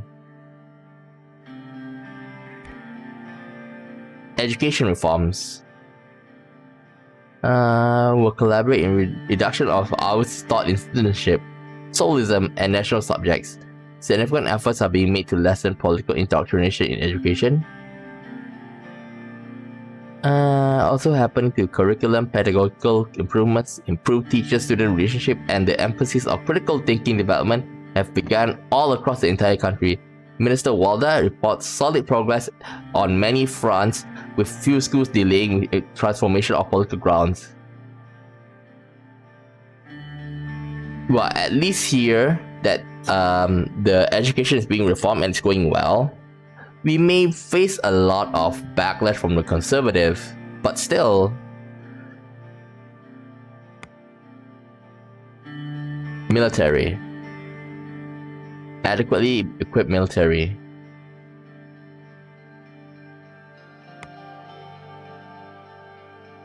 You know the reason why I prefer like a smaller size? It's like easy to say. It have already proven, you know, like the Russian-Ukraine new war. Like Russia has been sending its troops and basically die, like basically meat shields in a sense. Like recently when they left Kherson, I read reports like how do I say this? They asked them to dig trenches, but they only gave them 3 shovels. Like that has really proven to me like quality over quantity. And they say that our technology has been 20 years, you know, behind. So I think like improving that is the first thing we need to do. Okay, let's check the news first. Hosok Force. You're gonna hate Hosok Force because basically this is the bolded version of Blackhaven times. Military force reduction.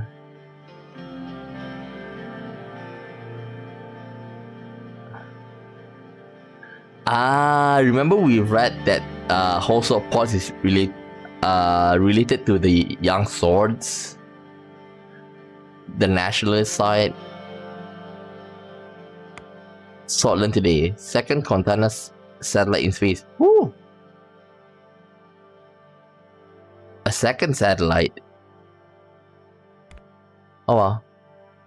Talk trade with Prime Minister of Agnolia. Sordland 1, flight to Starport. Finally, we are dealing with international diplomacy. Sordland 1's flight from Holsort to Starport took 3 hours but went very smoothly. We were about to touch down. David left his seat and came over while Simon was enjoying his newspaper. Looks like we are about to land, Mr. President. I looked outside. I could see Helgeland, the island between Voxland and Agnolia. So many conflicts over a small piece of land. The island can barely sustain itself without outside help. Well, it's not the island, it is the strategic resources around the island.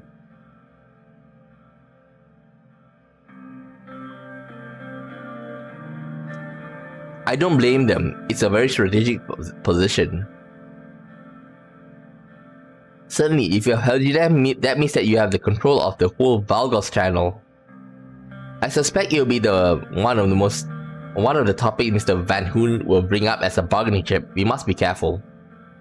Helgeland must be under the control of Agnolia. but the international community is yet to acknowledge it for a good reason.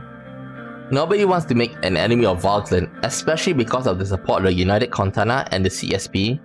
Huh? Contana Security Pack. Ah!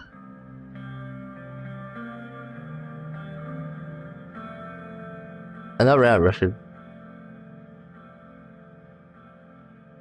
I also haven't read much, but like any like basically the main basic important stuff. Rather than that, I just like keep an eye on it, but don't go into details.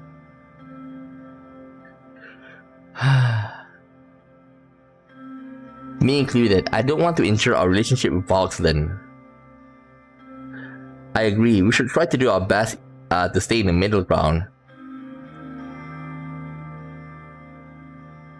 Well, it should, because like it'll be quite tiring every day to hear about the same. Oh, Russia launched more attacks. Oh, Russia launched more missiles. Like, we know how he will act. The problem is that whether it's gonna race to nuclear war. And yesterday was also like a nightmare, saying that, you know, missile hit Poland. If that's the trigger for World War III, or like the use of the nuclear weapon, oh boy, I think like at that time, like the Ukrainians, like, yeah, we should have discussed a peace treaty early on. I mean, like, it's sad that they lost land due to Russian invasion, but you need to know where to cut your losses. Easy to say. It may seem like we are abandoning them, but it's more of a like saving for the really good. What? You didn't know that missile actually landed in Poland and people died? So right now that is what is happening now. So yeah, but at least they say right now that the missile is like it's like the bits and pieces after the missile been shot down. That's what, you know, they're sending investigators to go and check up on that. But still, it's like nuclear war was like on top of everybody's mind when they heard about that. Simon folded his paper, got up from his seat, and sat right next to us. Aside from the point of Helgeland, we need to be careful with the additional requests. According to the deal that was negotiated so far, they want to sell us their steel for a higher price, and they are requesting easier access to our agricultural market. In return, they are promising cash flow and investment, especially in the Anglan region. It's not hard to guess why. Precisely. Agnolian immigrants in our Anglan region make up a good chunk of the region's economy now. During the initial negotiations, they have brought up the topic of immigration many times. The fact we have relaxed immigration laws will help tremendously. Let's see if we can shake hands on it. Like, with the exchange of steel, oh my god, now I realize one thing. If I agree with the steel, it's probably gonna increase the toll, like, our highway. Oh god. The pilot made an announcement that the descent has started. David and Simon went back to their seats. I took another look outside the window. I could see Starport, the capital city of Agnolia. The large dockyards of the city and the canals appear closer than as our descent continued. Starport was certainly a fitting name due to Star Mini Canal. A couple of minutes later, we finally touched down. The plane parked. I took a final look out the window. The welcoming ceremony from Magnolia was waiting along with the red carpet outside. After the guards made their way out, I exited the plane. Wave at the crowd. There were many camera flashes. I started to make my way downstairs. Prime Minister Van Houten was nowhere in sight. Instead, I was greeted by the foreign minister. After a handshake and a couple of photos, I moved to the car where Sergei was waiting to make our way to the office of the Prime Minister. Good day, sir. I hope the flight was comfortable. Yes, it was. Thank you, Sergei. I got in the car and we made our way through the foreign streets. Our convoy was protected by Swedish and Agnolian guards in the vehicles. We began driving by the highway beside the port and saw dozens of dockyards and ships anchored. Some of the ships and machinery looked old. The city itself looked very grey and grim. The building had the touch of Romberg's famous Monarchian architecture with a mixture of Swedish signature domes on the older ones. We were now on the main road to the office of the Prime Minister. Looks like they are not too happy to see you, sir. Sergei pointed at the crowd that gathered on both sides of the street. It was a protest. They were yelling and shouting and yelling at our convoy. Some of them held signs in Swedish. Sordland must pay its debt to Agnolia. What? You know, I never knew Agnolia was so ungrateful. Not everyone sees a great leader like you every day.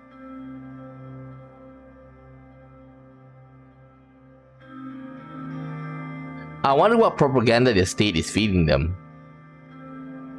They are afraid of you, sir. They are scared that Sordland will reach its potential. They don't want you to be seen as the great hero you are. The convoy started slowing down. We have arrived, sir. The car continued the gates while the security vehicles went the other way. We finally came to a stop in front of the door. Sergei left the car and opened the car door. I exited and began walking to the door where dozens of press and Prime Minister were waiting for me. I saw the Prime Minister much more clearly as I neared the door. He was shorter than I thought. Mr. President, welcome to Agnolia and to the beautiful city of Stalport.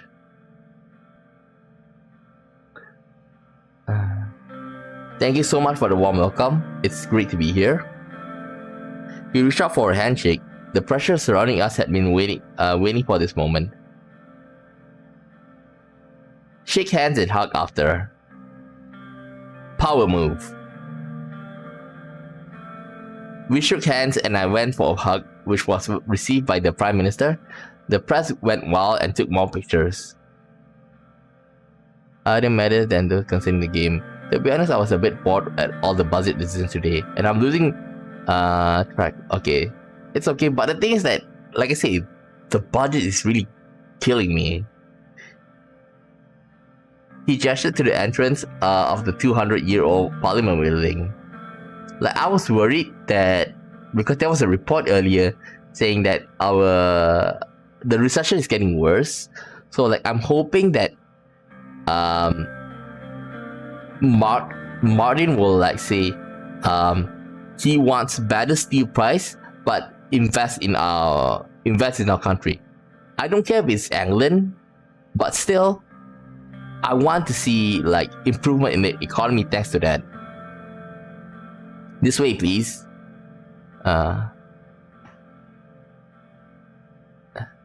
We entered. The press followed us inside. I would like to present you with a gift of sign of friendship between our countries. An assistant showed up immediately with a glass box in her hands. It contained a single parchment inside. This here is one of the first treaties written in between Sordland and Agnolia. May it mark the renewal of our friendship today as well. This is an amazing gift. Thank you. Our photos were taken again. I gestured at one of the retainers who was holding our gift to the Prime Minister. Give one of the original copies of... no. I don't want this. Give one of the original copies of the first constitution of Sordland.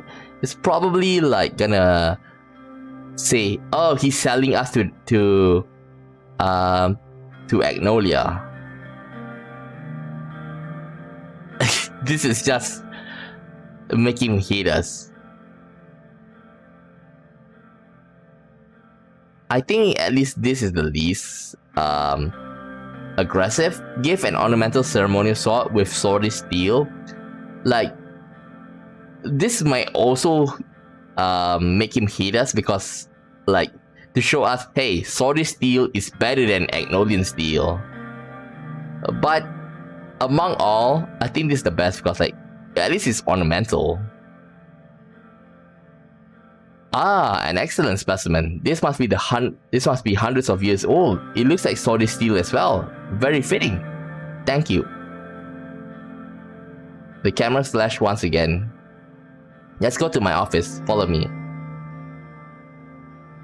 I followed him and entered the office of the Prime Minister. It was a room of wooden minimalist decoration. It was far more modest than I expected. We sat down, he leaned back and made himself comfortable. Sheesh. Thankfully done with the ceremonies. I was just about to say the same. I'm not fond of these either. It's one of our tougher parts of our job. He got up from his chair and moved over to the bar. There were many varieties of liquor. Would you like a drink, Mr. Rayne?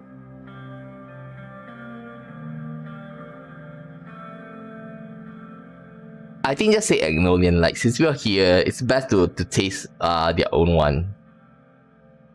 Ah, you know your drink. If I say like just now Elorian, basically our own, it's probably gonna be like, oh, we don't have that.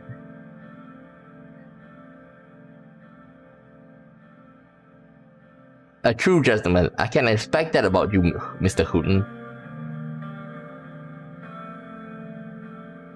This is how we do things in Agnolia, Mr. Rayne. I appreciate the kind words, but flattery alone won't sway me this day.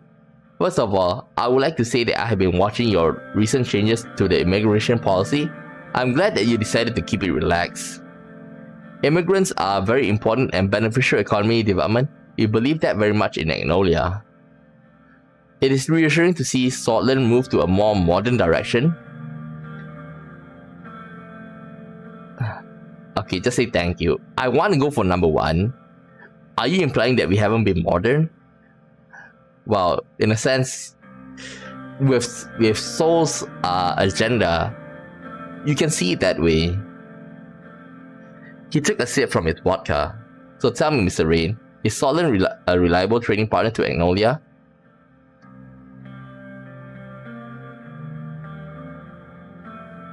As long as Agnolia is a reliable trading partner. Need to go to the bathroom. Okay. I can assure you we are. He paused for a moment. It was a good move to start building that highway overall. This will possibly affect our trade. Well done, Mr. Rayne. Thank you, you are very kind. Okay, I'll be waiting for you. Van Houten leaned back further in contemplation. So what is it going to be? Let's change the course of our nations. Are you going to talk all day? Let's change the course of our nations. Pleasantries. It's very important. First of all, we shake hands on it. This agreement is going to be really beneficial for both of us. You should be able to solve the recession in no time with the investment and money flowing coming from us. This is, as you know, on top of the reduced tariff for trade in between our countries. Of course, in return, as discussed between my people and your people before, you will allow us privileged access to your agricultural market. You'll be buying steel from us at a higher price, which is a small price to pay, really. That is the deal. What do you say, Mr. Rayne?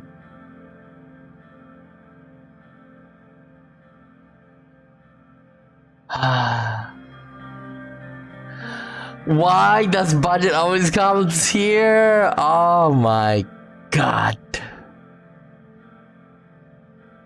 Budget is not going up.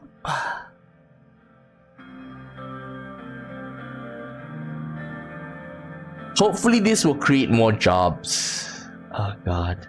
I accept. Excellent. Before we dive into the paperwork for the trade, I want to offer you another possibility.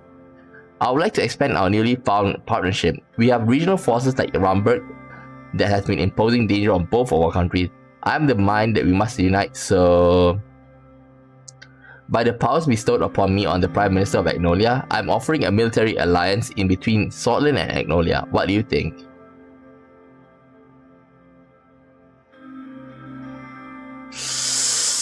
Ah, boy.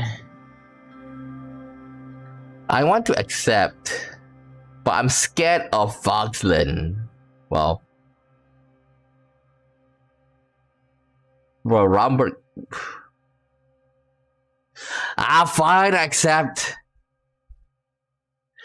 That is excellent to hear. Our ministers will go over the details later. Now that we have gone this far and are willing to enter an alliance, there is another topic that I would like to bring up. As you know, Helgeland has been contested in between Agnolia and Falkland. Those warmongers want to take back the island. You know how the international community does not recognize our rightful claim on the island, including Sordland. What better act to cement our alliance than announcing to the world that Sordland recognized Helgeland to be Agnolian territory? You're asking too much. It is understandable, but I won't push too much on the matter. We have achieved enough for today. Well then, at least we are safe against Romberg, okay? Like, he did get his, his steel part. He did get his military pact. It's not only benefiting us, it's also benefiting them. It must continue the official program. As you know, we will pay our visit to our founder's grave for another ceremony. Afterwards, we will move on to the state dinner. After you? As soon as we left the office, I briefed Simon and David on the outcome of the meeting. The rest of our state trip was full of fake smiles, handshakes, incredibly long ceremonies, and even longer meetings between our minister and their counterparts. When we came to end the trip, the way back was mostly silent. I couldn't help but let a sigh of relief when we touched down in Hallsford. It was time to discuss the good news. Uh-oh. Sergeant 3! -3. Anti-alliance. Radical journalist arrested.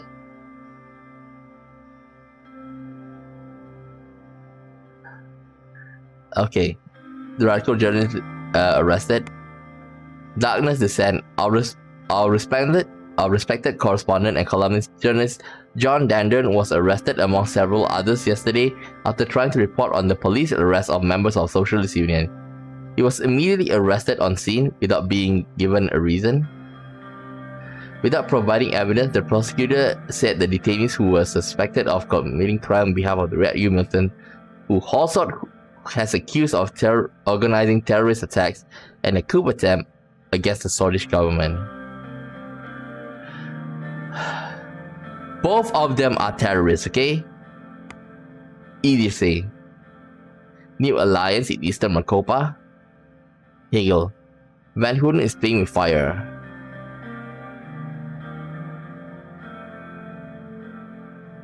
Then he said England's unlawful occupation of the island will not stop us from doing whatever it protect our people living in Helgeland. Why don't we just have an election in Helgeland and see which one they prefer? Joint military exercises.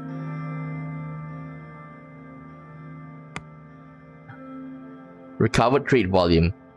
Recently successful efforts in signing a new comprehensive trade deal has recovered the trade volume of Sordland to pre-recession levels. Magnolia priority in agriculture market. Higher price steel import from Magnolia. Oh boy. Another one. Wackland. Sordland 1. Flight to Rocklowitz. Sordland 1's flight to Hallsford to Rocklowitz took approximately 5 hours. Despite the heavy turbulence, I managed to sleep a little. Along with Simon and David, we landed at International Airport of the capital city, Wackland. Our aim here was to finalize the trade deal drafted in between Sordland and Wackland. Shortly after our plane landed, the door opened and the sun blinded me for a moment. I stepped outside. I saw the soldiers line up on either side of the red carpet. There must be at least 100 soldiers. The marching band started playing and the soldiers immediately saluted me. Proceed the red carpet without any gestures.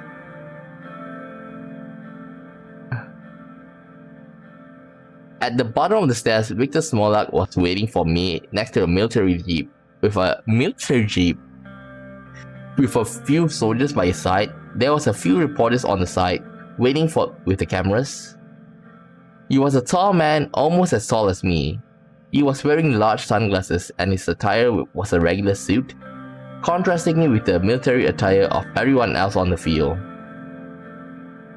Mr. President, welcome to Walkowitz.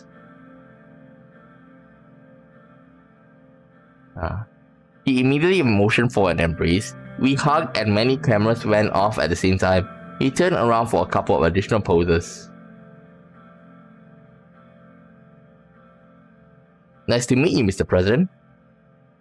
Now that the pleasantries are done, let's go. We will take the jeep for a tour. Isn't that a bit scary? With another tune from the marching band, we boarded the military jeep. He sat in the driver's seat, and I sat next to him. As we started speeding up, the soldiers saluted again. Victor Smolak saluted back. Okay, now we need to salute. My security detail and Victor's security detail started following us immediately along with a team of reporters. We will go to the city center to see the opening of a statue. Whose statue? It's mine, of course. Oh my god. We kept making small talk about the flight and the weather until we started making our way to the city center. On almost every corner there were reporters taking photos of us. Oddly enough, every single street we took seemed completely empty. Is Rocklowitz always this empty? I had the locals close down their business because of your visit so that you can enjoy the city more. There we are. We arrived at the city center. In the middle of the large plaza, there was a covered statue. Lots of people had gathered behind the fences and they were waving both Sordland and Wackland flags. Victor waved back at them. This is so dictatorship. My people have been supporting of this visit, Mr. President. I'm sure you are delighted to see. I bet that the people actually hated this. A man came closer to the fences and started yelling at Victor. With my limited knowledge of that language, I understood that Victor and murderer. Almost instantaneously, two soldiers showed up from behind the mat and was taken away. Thankfully, the sun is up. Today will be a good day for the reveal.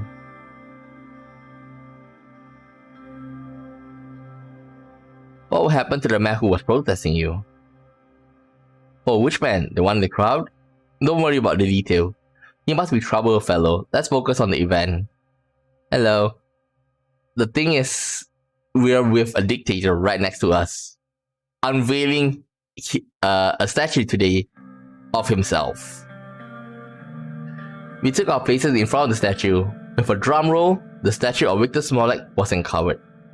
The statue was done pretty well, except that he made more masculine. He was wearing a cloak and holding a sword in his hand.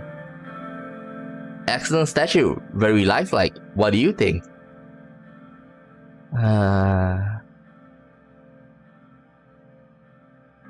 Let's not anger him. Yes, it's very good. Very lifelike. Glad you appreciate the art behind it. That's supposed to be sarcastic, okay? Join me for a walk.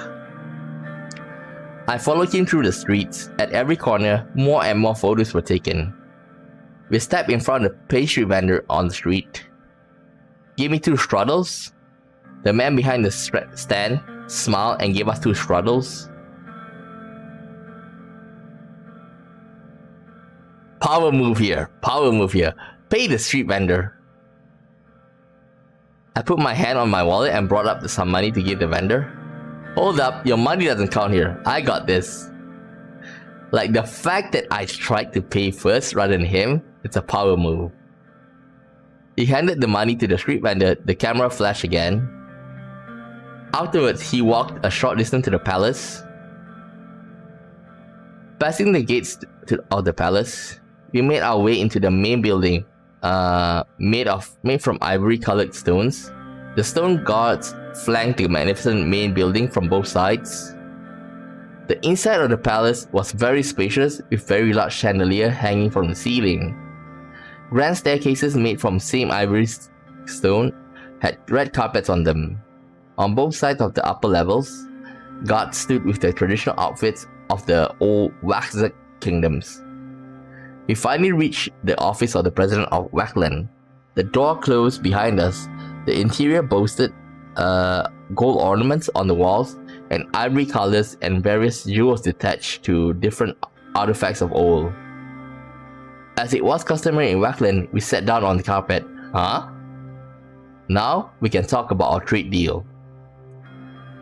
Nod. But before that, he clapped his hands twice.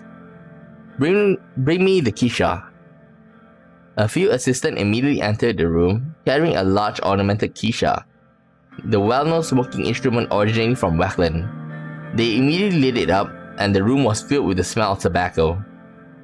I inhaled the smoke and he inhaled the smoke and handed me the Kisha.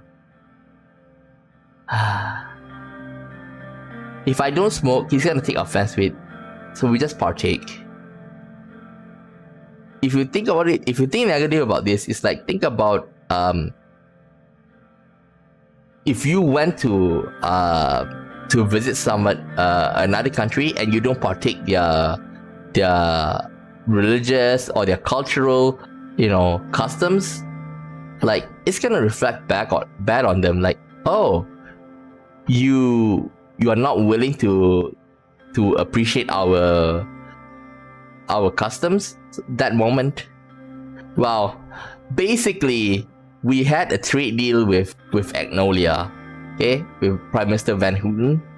So basically, he asked for higher steel prices. Okay, we buy the steel price at a higher value, and the agriculture market.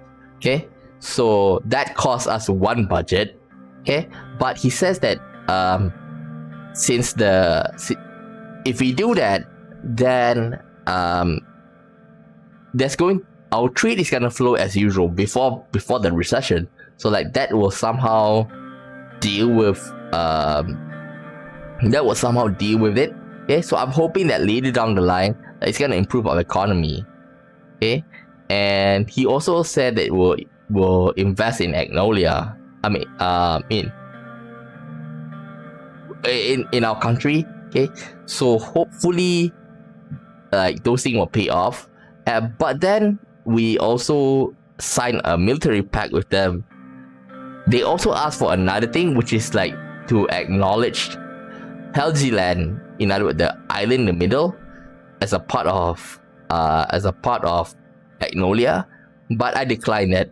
But since he had so many wins with the trade deals, he's willing to let it go. Like, that's the one thing that he'll probably he got more than enough. That's the one thing that will probably like anger Voxden, so I try to remain on the sidelines on that. Okay, so this one, partake. It was probably the highest quality tobacco I had ever smoked. I handed it back. He took another puff, filling the room with more smoke. So, Mr. President. Bah, that's too long. Can I call you Anson? Sure. Anson, tell me, what do you really think of Rumberg?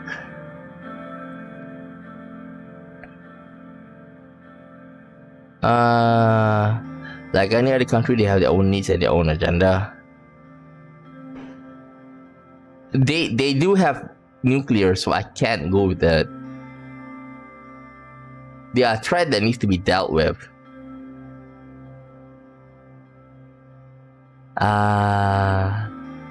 Yeah, they are a threat. I agree with your sentiments, Anton. They are a threat to everyone in the region. I assure you that time will come. Regardless, I would rather prevent further conflict in the region.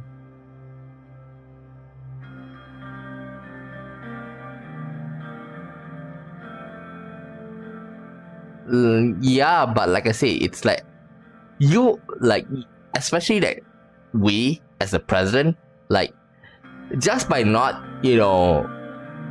just like for us not, how should I say? In other words, if we try to decline this, like this can lead to like a huge political or cultural backlash from that country. Okay, so what I remember is that in the past, okay, like a couple, like during Abe's time in Japan, okay, that as you know, Japan, they are very conservative, okay, and especially with Abe, okay, and he actually went to Israel, okay, and the Israelis actually like serve him a cake that is shaped like a shoe, and Abe took great offense to that, if I'm not mistaken. I don't know whether it's true, but I read an article about that, and the Japanese diplomats don't take that pretty well, and look at that as some sort of like, in other words, afterwards their relationship with Israel is not that good. So yeah, like minor things like this, you need to be careful when you're dealing with it. So that's why even if I don't like it, you have to do it. It's like, for example, eating regional cuisines, okay? Like, as you know, some people may think that their food is amazing, but for you, like, oh my god, they ate that, but declining them outright, it's very rude.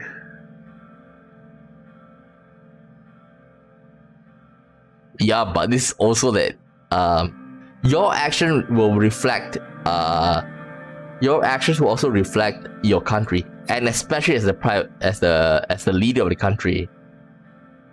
So like, even if you hate it, you have to deal with it. So for example, like how I would say is that even though that you don't like, Russia, you don't like Putin, you can't just like when Putin is like, hey, come and do something, okay, and like you don't like him, you're doing this so that he doesn't attack you. Like if you outward, like rebuke him or like embarrass him, you're gonna expect some sort of retaliation, either economy wise, military wise. So that's something. And besides, this guy's a dictator, so we can assume that if we decline him, something bad is gonna happen. Regardless, I will prevent further conflict in the region. You know as well as I do, Anton, they are coming whether we like it or not. They are the aggressor, not us. For now, I have something else in mind. What is it? He clapped his hand again. Two assistants came in the room with a map of the border regions in Wackland and Sordland. He pointed at the border. Look. Blues and their so-called BFF are causing problems for me in this region. I know that they are also a problem for you as well.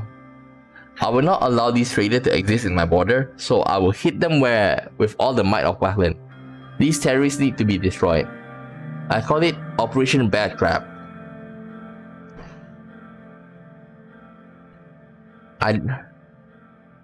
What do you want from me?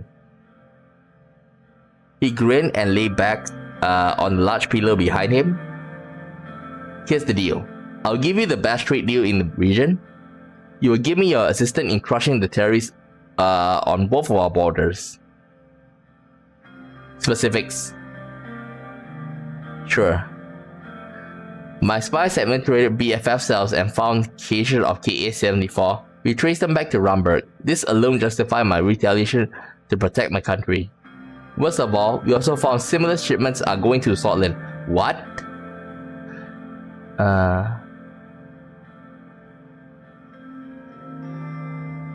Yeah, even I also insert myself. If I don't, I would not like for example, like just now with Monica, I would not have supported her.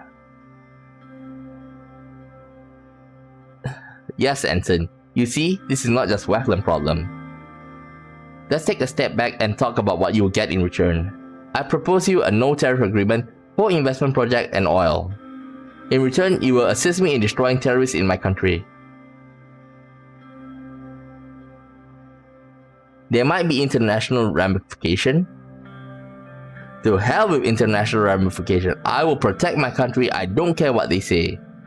What I want from you is the return for all the money and the resources. It's a joint operation between our armies against the BFF.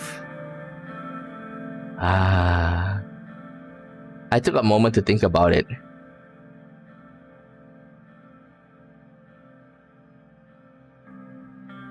So sorry for my cowardice. I was just answering as me.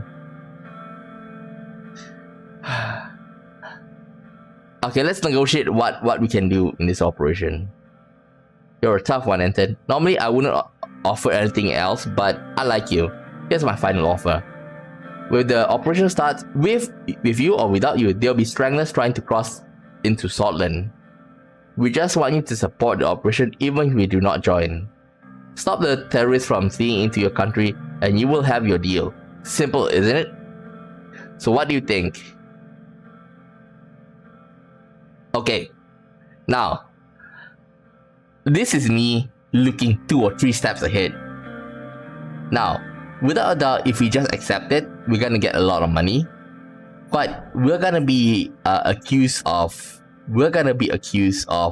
helping this dictatorship, and in turn will maybe reduce our investments from let's say, for example, the occasions, okay? Because think about it, what happened during the earlier the Ukraine situation. Basically, like, Russian is sanctioned, and there are also talks about those who assist Russia may be put on the sanction list. So I feel like if, for me, just like blocking the refugee, that might reduce outstanding in the international level. So I'm afraid I have to decline. We may get a lot of boost in the short term, but in the long run, it's not very good. Like, people will think of us, oh, this country is siding itself with the dictators. So yeah, deny. That's unfortunate. I thought we could be friends, but you decided to leave Westland alone by itself. Such a shame. I'm sure a great leader like Sol would have accepted this great offer without a doubt. My assistant will show you the way. Goodbye, Mr. Rayne. Take care of yourself, Victor. I returned to Sordland immediately. I felt relieved to be back in Allsword.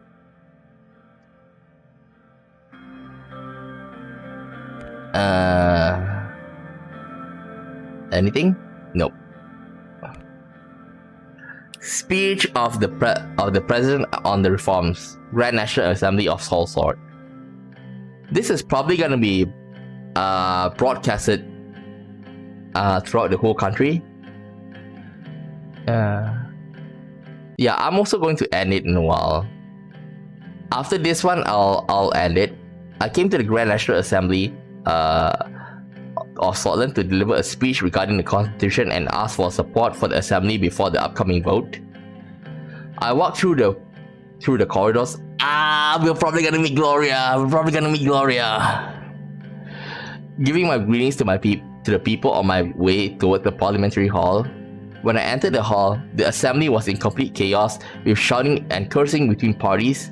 There was a heavy argument about a proposal made by an MP from NFP. I took my seat inside the special area reserved for the ministers. Gloria was shouting from a seat at the center of the hall as she hit the gavel 3 times, with each strike heavier than the one before. Order, order. I saw Kesaro Kibner standing from his seat and shouting towards the members of the PFJP. Mr. Kibner, calm yourself. Show respect to the procedure of this assembly. Despite her efforts, the argument continued for a couple of minutes before everybody took back to their seat and finally went quiet. Mr. Kibner, next time when I tell you to do so, either take your seat or leave the hall, so we can proceed the procedures of this assembly and continue with our duties. Some MP from the NFP shouted back at her in protest. Honorable ladies and gentlemen, allow me to continue. She pointed at me. We have the president here with us today. He has asked to give an important announcement. The assembly fell silent. You have the floor, Mr. President. I walked to the stand as loud clapping started in the USB side. Brothers and sisters, I'm here to raise important questions regarding our outdated constitution.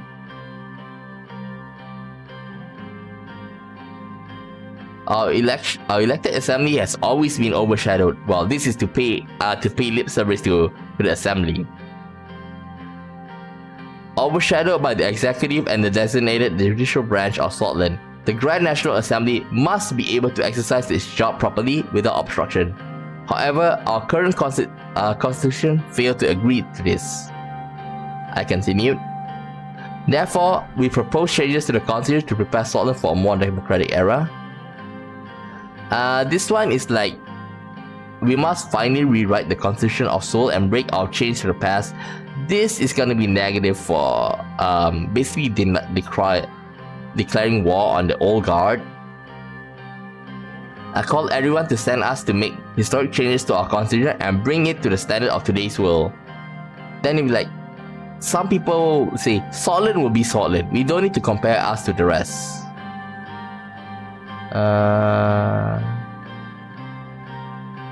But among all, I think this is the best maybe.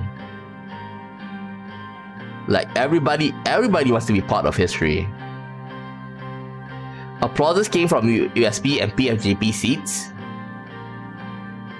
We will rebalance the branches of the government to ensure a more democratic process. I focus on unity, change, peace. All 3 are good, but we can't really say peace. Change is the best. We must not be afraid of change. The world is changing and Sordland needs to change it. Has earned after years of Solism in the last decades. We will rewrite. Oh damn! Oh damn! We will rewrite the old and make a constitution that will reflect the will of the people and open the way for democratic Sordland.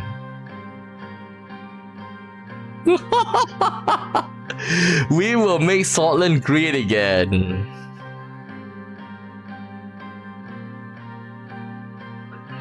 Oh shit. Let's embrace the future. But without a doubt, the first one have more weight to it.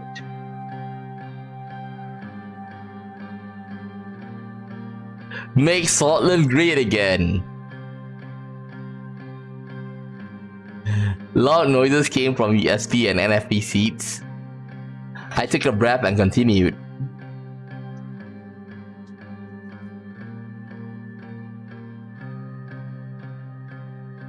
Ladies and gentlemen of the assembly, you must set aside our differences.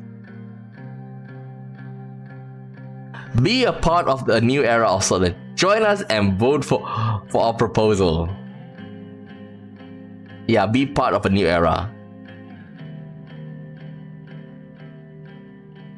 Let's write the future together. Yeah, let's write the future together. Salute the crowd. Finish with a poem. Of course, poem. I decided to read a poem before I ended my speech. There is a destiny above destiny. There's a bit of. There is victory growing with every morning. Oh, this is the Vixen. This is the what a Morgana West call Victor Sister moment. Okay, catch you tomorrow. This is gonna end after this speech after way. Anyway, there's victory growing with every morning. There's a revolution that's coming. There is my country beyond everything, my beloved. There are songs to be sung in affection of our victories.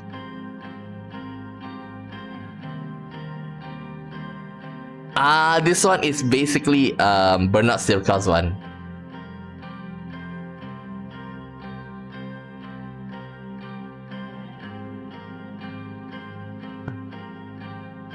Do not dare to surrender. There is victory that grows with defeat.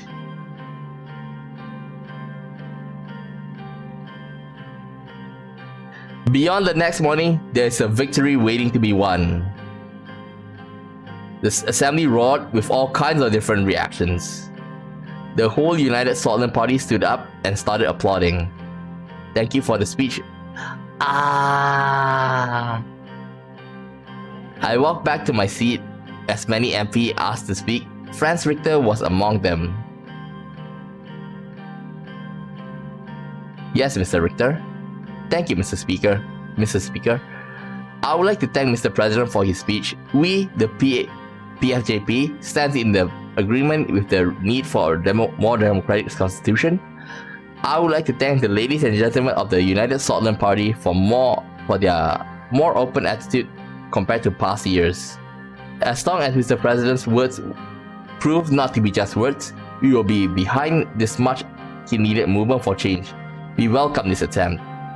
I ask Mr. President to share the final contents of this proposal as soon as possible. Thank you, Mr. Speaker. Suddenly, Kesaro Kepner started yelling from his seat. The President must have lost his mind to cooperate with the likes of you, Mr. Richter. You and PFJP are nothing but puppets of Western interests. Order? Madam Speaker, I know you are in agreement with me as well. Don't stand idly there while this administration is making deals with snakes and undermine the integrity of Sword. Order, Mr. Kepner. How many times do I need to say? You are speaking out of I demand to speak. Gloria gave him a stare. She looked annoyed. Very well, Mr. Kepner. Go ahead. Mr. President, he looked directly at me. The nationalist movement does not agree with your priorities nor the way you're trying to implement them. The National Front Party will not stand with you on your new constitution. Let it be known that the NFP concerns are not included in these so-called democratic reforms.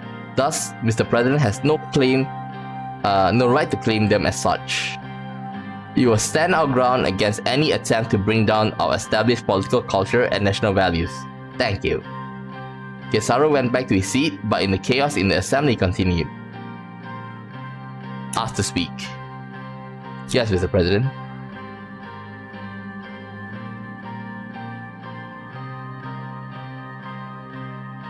Oh, I'm gonna lay the smackdown on him.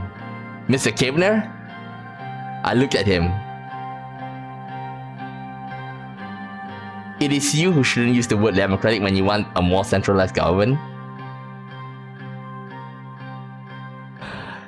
It is you who should not use the word democratic when you want a more centralized government. He watched as he slouched on his seat, legs crossed.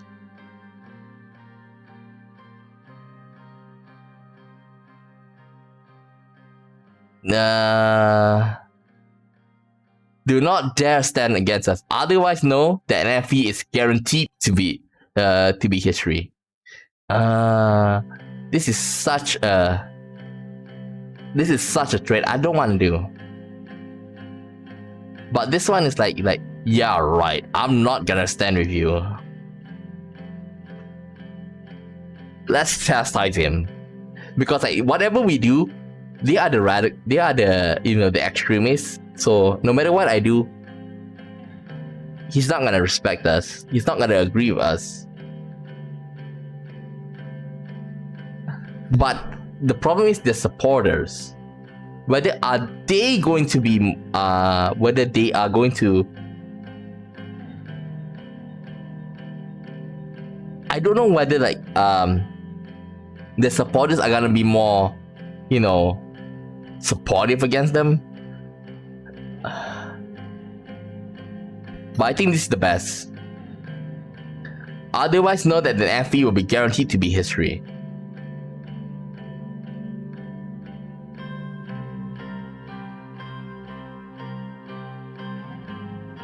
The thing is, what I'm afraid now is that the NFP and Gloria will join forces. They are the conservative wing. It's like one step before, Kiepner. Oh boy.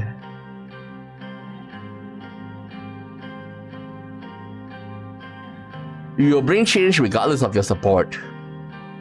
Will I look at me to see if I finish my response?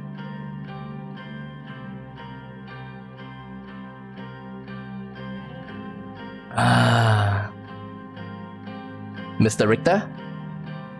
I looked at him.